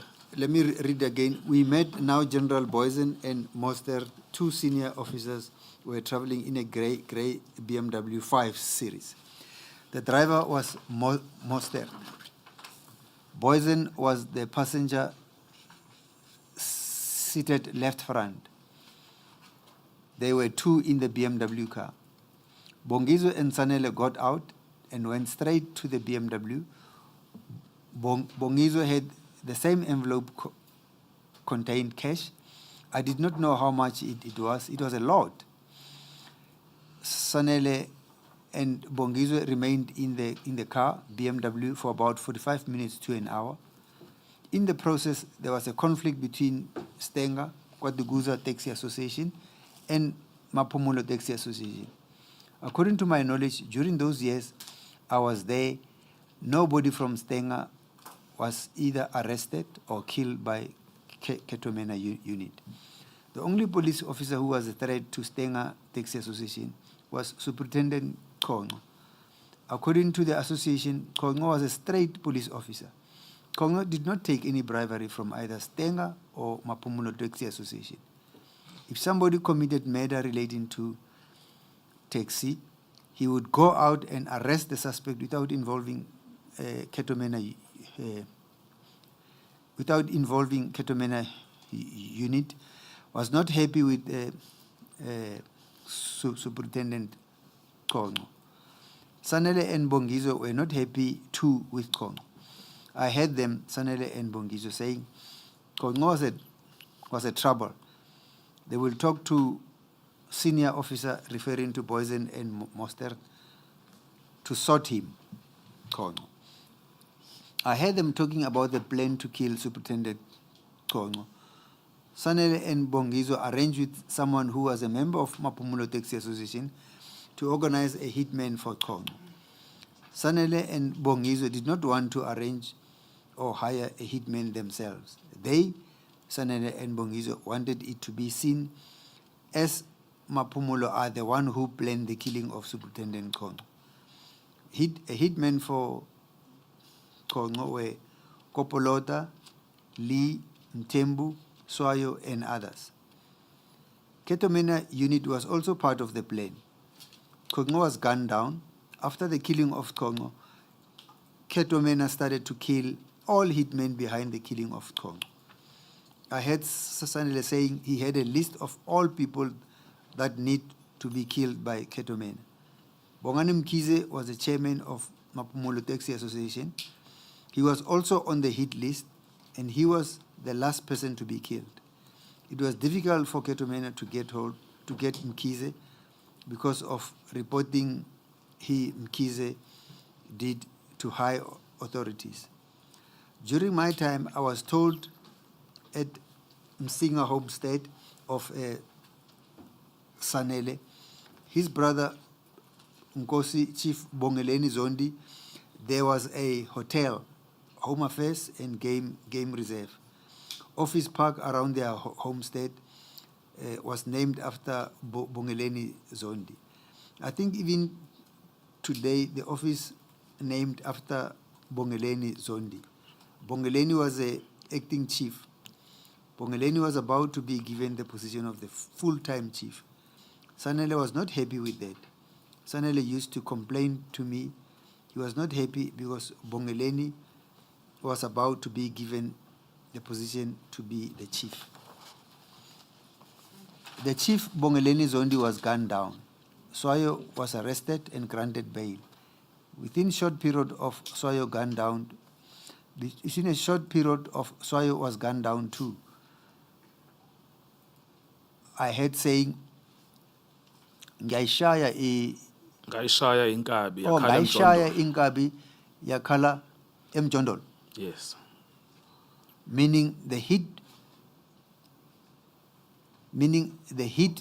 hitman and cried inside the shack, referring to Swayo who was killed inside the shack. Meaning hit the hitman.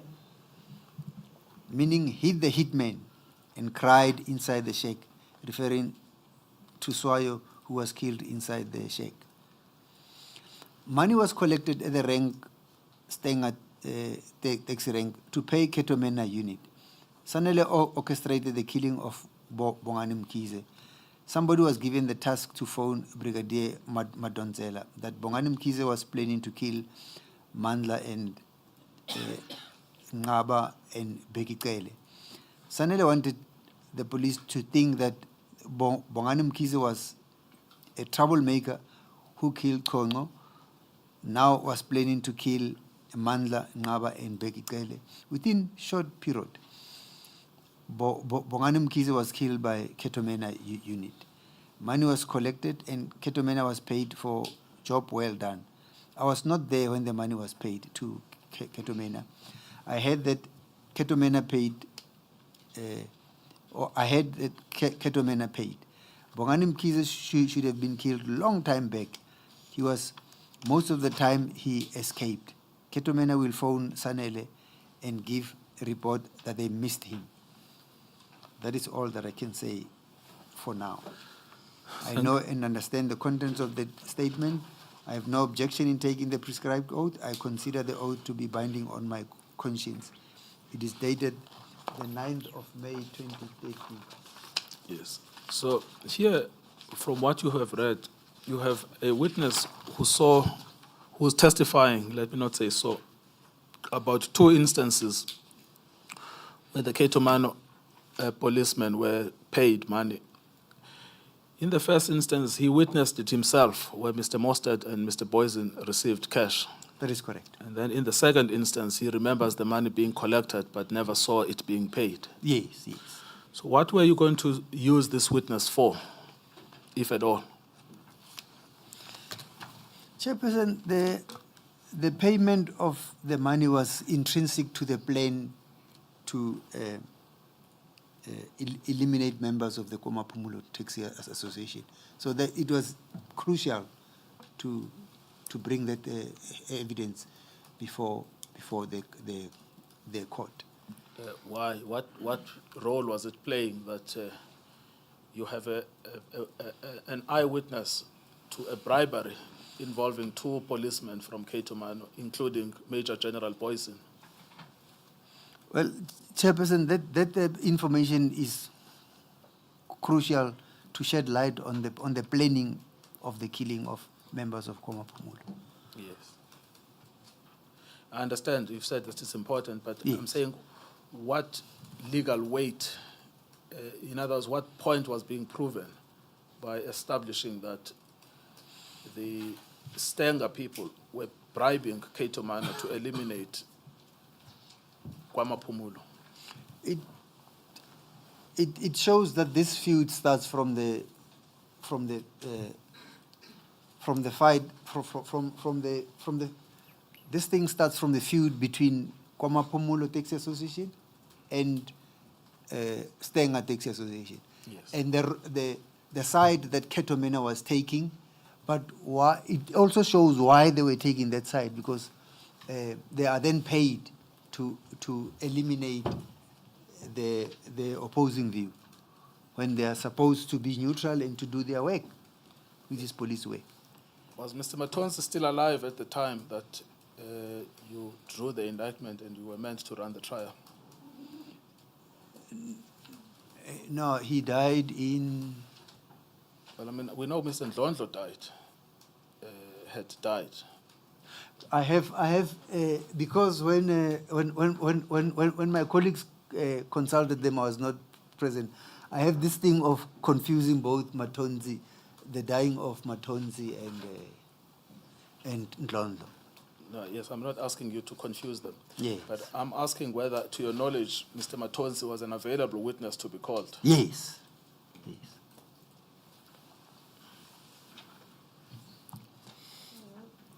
And please let me know and correct me if I am misreading the statement.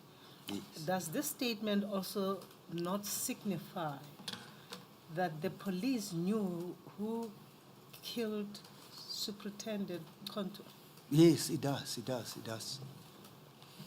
Chairperson. Yes, just expand on that. I mean, meaning what? I mean, the statement has a portion that deals with this, but just give the evidence fuller. Chairperson, Cator Manor was from the beginning aware of exactly what was happening, and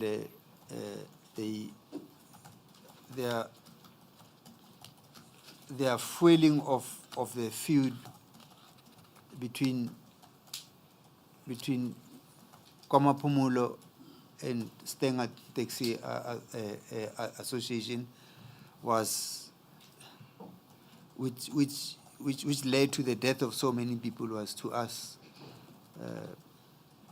surprising. I mean, Cator Manor is a law enforcement who are supposed to be protecting the citizens, but they themselves are party to the elimination of innocent citizens. No, I think what I'm trying to get to is, you remember yesterday and last week we debated this question around the use of the death of Superintendent Kongo Yes. as a fig leaf for the subsequent execution of a number of people. That is correct. Because they were accused of having been party Yes, yes. to the killing of Superintendent Kongo. Not Yeah. that that would have been lawful, Of course, but yes. factually that's the excuse that was given. Yes, that's the narrative that was being run. Now you've got a witness who says, I personally saw the money being paid. Yes, I personally witnessed the conversation about why the money was being paid. that is correct. So it's in that context that I think the chair is asking you to address this issue around whether the statement doesn't give you an explanation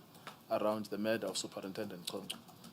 Oh, well, it does. It does give you an explanation. Yes. Yes. Meaning? Chairperson, it shows that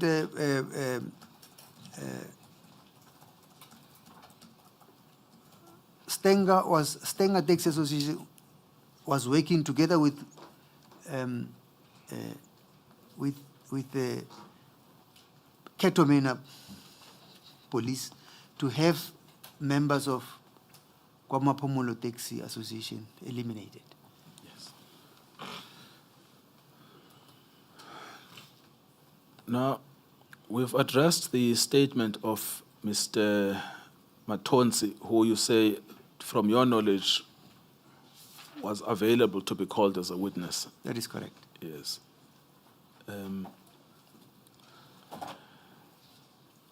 Now, Mr. Ndlondlo also gave a statement. Do you recall that? Yes, I remember that. Now, it's not attached to your affidavit, but it should be.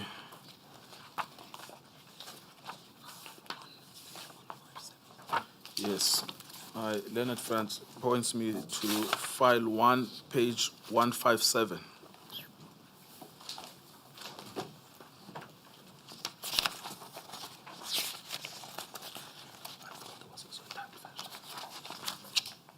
File 1 of the cross-examination bundle.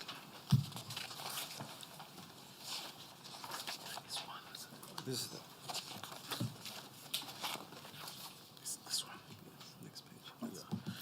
Yeah. And that's the handwritten version, correct? Page 1. 157.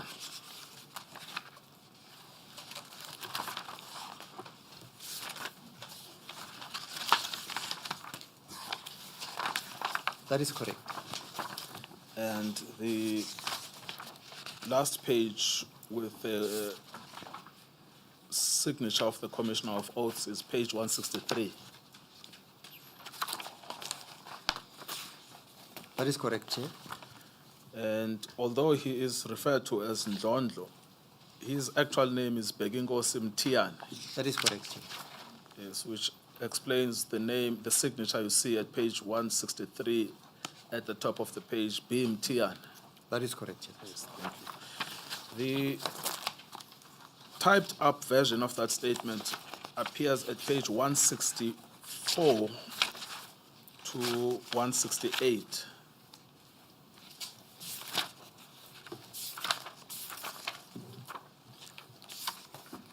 That is correct. Is that correct? Could you also read that into the record, because it's the second source in addition to Mr. Matonse's statement of the same hue?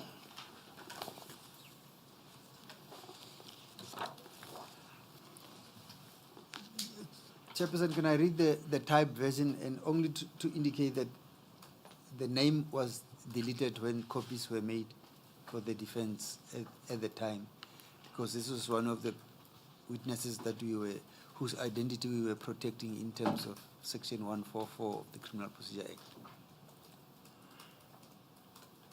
Section 1443 says, if the prosecution is of the view that a witness's name or a witness's life might be in danger, it authorizes us to, what do you call it, to?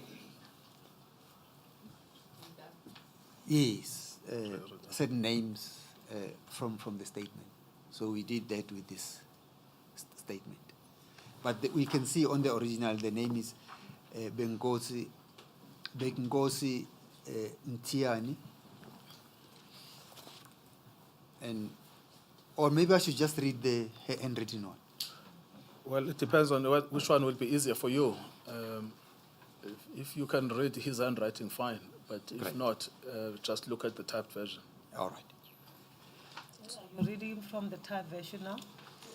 Chairperson, I'll read from the handwritten Okay, one. that's fine. Because I didn't go through the type All right. just to cross-check. Yeah. Beginkosi, So you are reading at page 157. that is correct, Chair. Okay, thank you. Beginkosi Mtiani Zondo states under oath in English, I'm an adult male with ID number this, 32 years old at the time when it was made, residing at this address in Melville in Stenga with this cell phone number. I'm a taxi owner at Stenga Taxi Association. Sometimes year 2007, Velam Kize was killed at Kwamakuta Cemetery.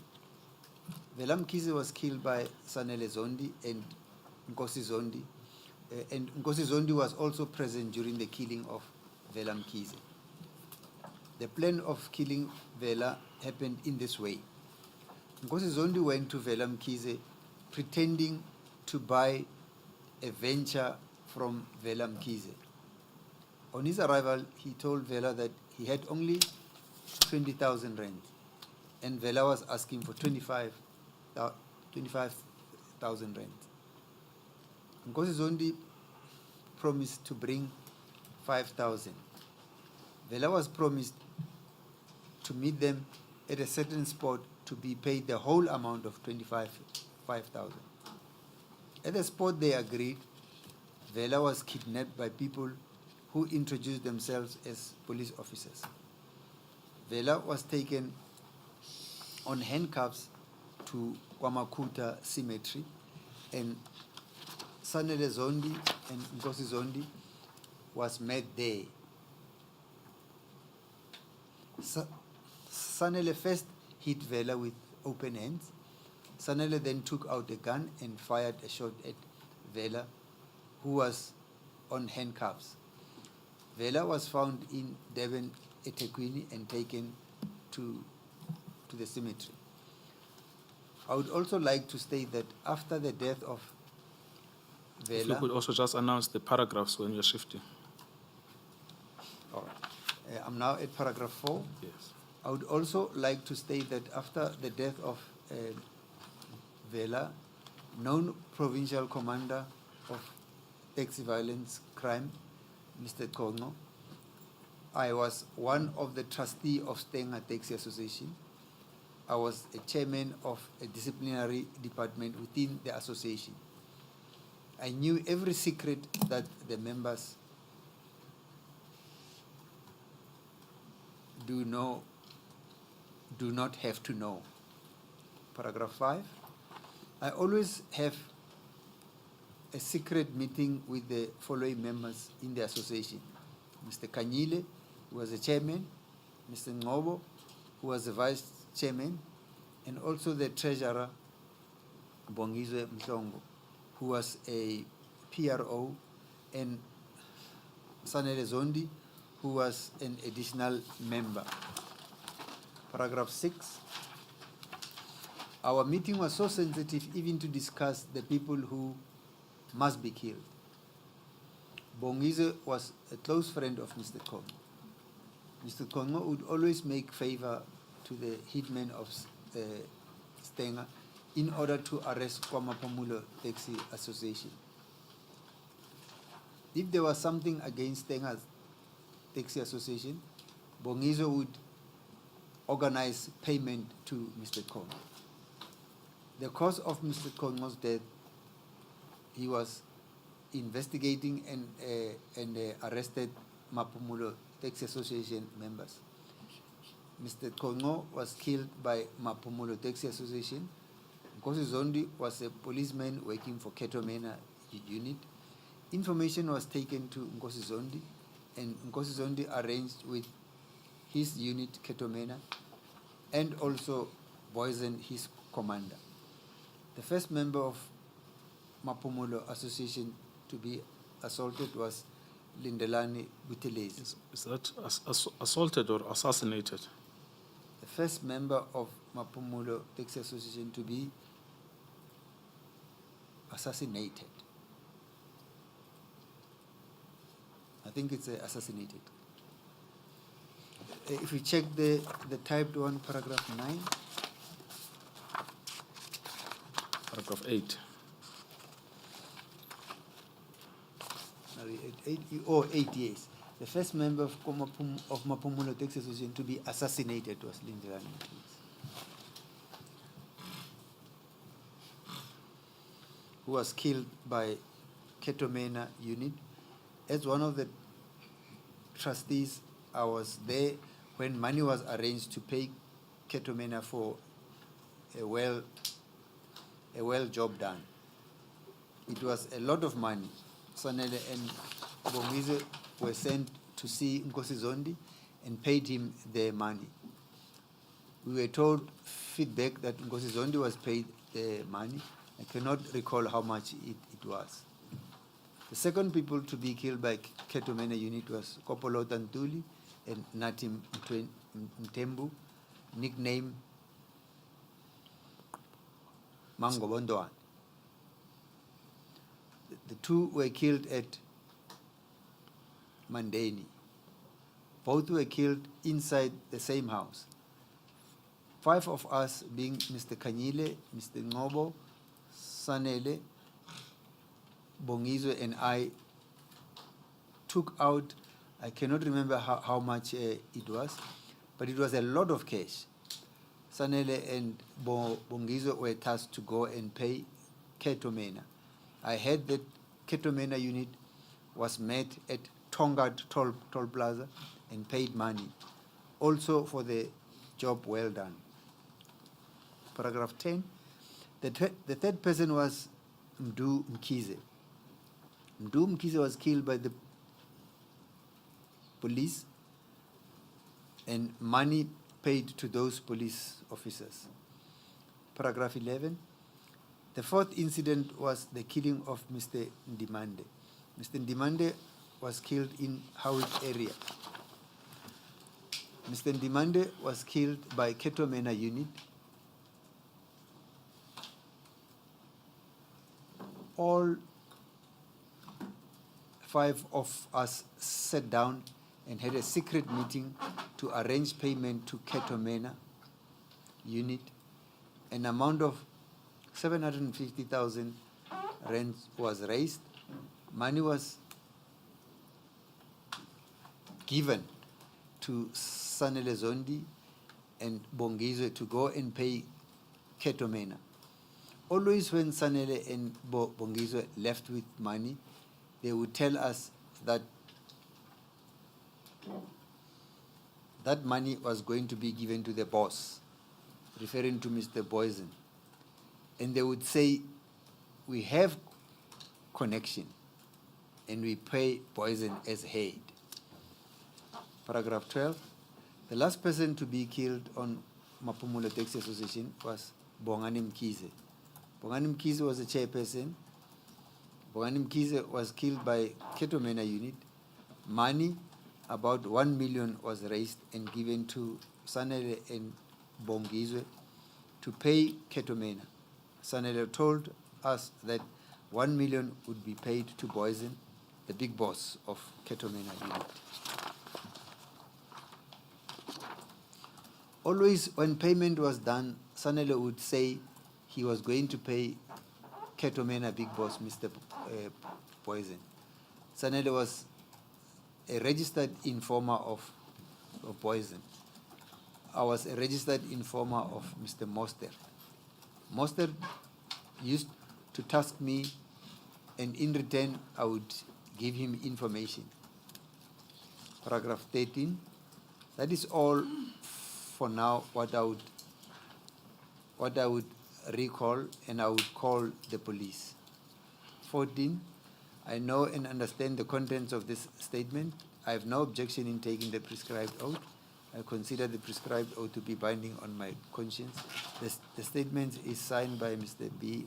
Mtiani and commissioned at Richards Bay Airport on the 31 of July 2012 at 21:54 by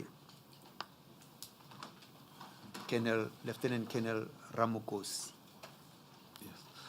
Now, this is something extraordinary if you read the two statements alongside each other. Yes, The one person says, I was there when the money was collected. that is correct. And every time the Cator Manor unit killed a person, we collected money. That is correct. I was not there when the money was paid, but I understood that it would be paid to Mr. Boysen as the boss. The big boss, yes. The second witness says, I was there when the money was paid. That is Mr. Matonsi. That is I correct. saw personally General Boysen getting the money, That is correct. and I saw Mr. Mostert getting the money. Yes.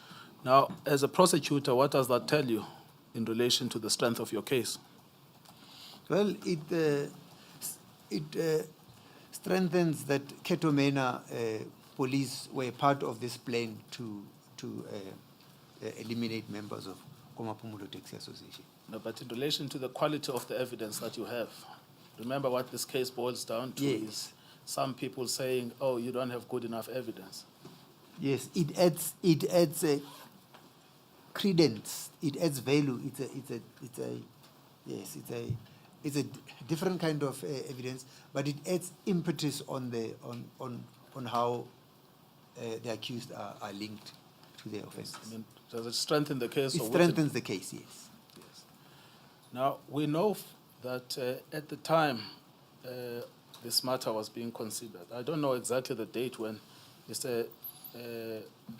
Mtiane Dlondlo died, but there is a reference in the Tikok report that he was dead, I think at the time that you were planning to start the trial, but at some point he passed away. Yes, at some stage he passed away. Now, his death in the context of a statement he has given that money was collected, Yes. what impact would that have had on the trial? Well, remember his death would not take away the evidence that he has given in the form of a statement under oath. Yes. Because that evidence can be presented in terms of the Hearsay Evidence Act 1 of 1945. And you would explain why it's given by a person other than the person on whose property value That is correct. resides. Yes. Section 31C sets out the factors that are taken into account by the court to consider the admissibility of that statement. Yes. So his death wouldn't mean that the statement is inadmissible. 100%. Yes. Now, and there is the whole thing about hearsay. I mean, a witness who says, I was there when the money was collected, and it was said that it was being collected for Mr. General Boyson. Is that a hearsay evidence, or is it direct evidence? It's credible direct evidence. He was there. Yes. And a witness who says, I saw the money being paid to Mr. Mostert and to Major General Boyson, is that hearsay or direct evidence? That is direct evidence. At least at the time of the decision, that is direct evidence. That has not been watered down by cross-examination or anything. Yes, yes. So was there any reason for you to doubt that these two witnesses, these two statements, would not be accepted by a judge, or anything that would have been wrong with them? There was no reason to think. In fact, the law gives us a mechanism as to how that evidence has to be brought before court and considered together with the rest of the evidence that we are going to present before court. Yes. Madam Chair, it's 1:23. I'm happy to just press ahead, but I'm in your hands. I think it's the appropriate moment for you to take a lunch break for 45 minutes.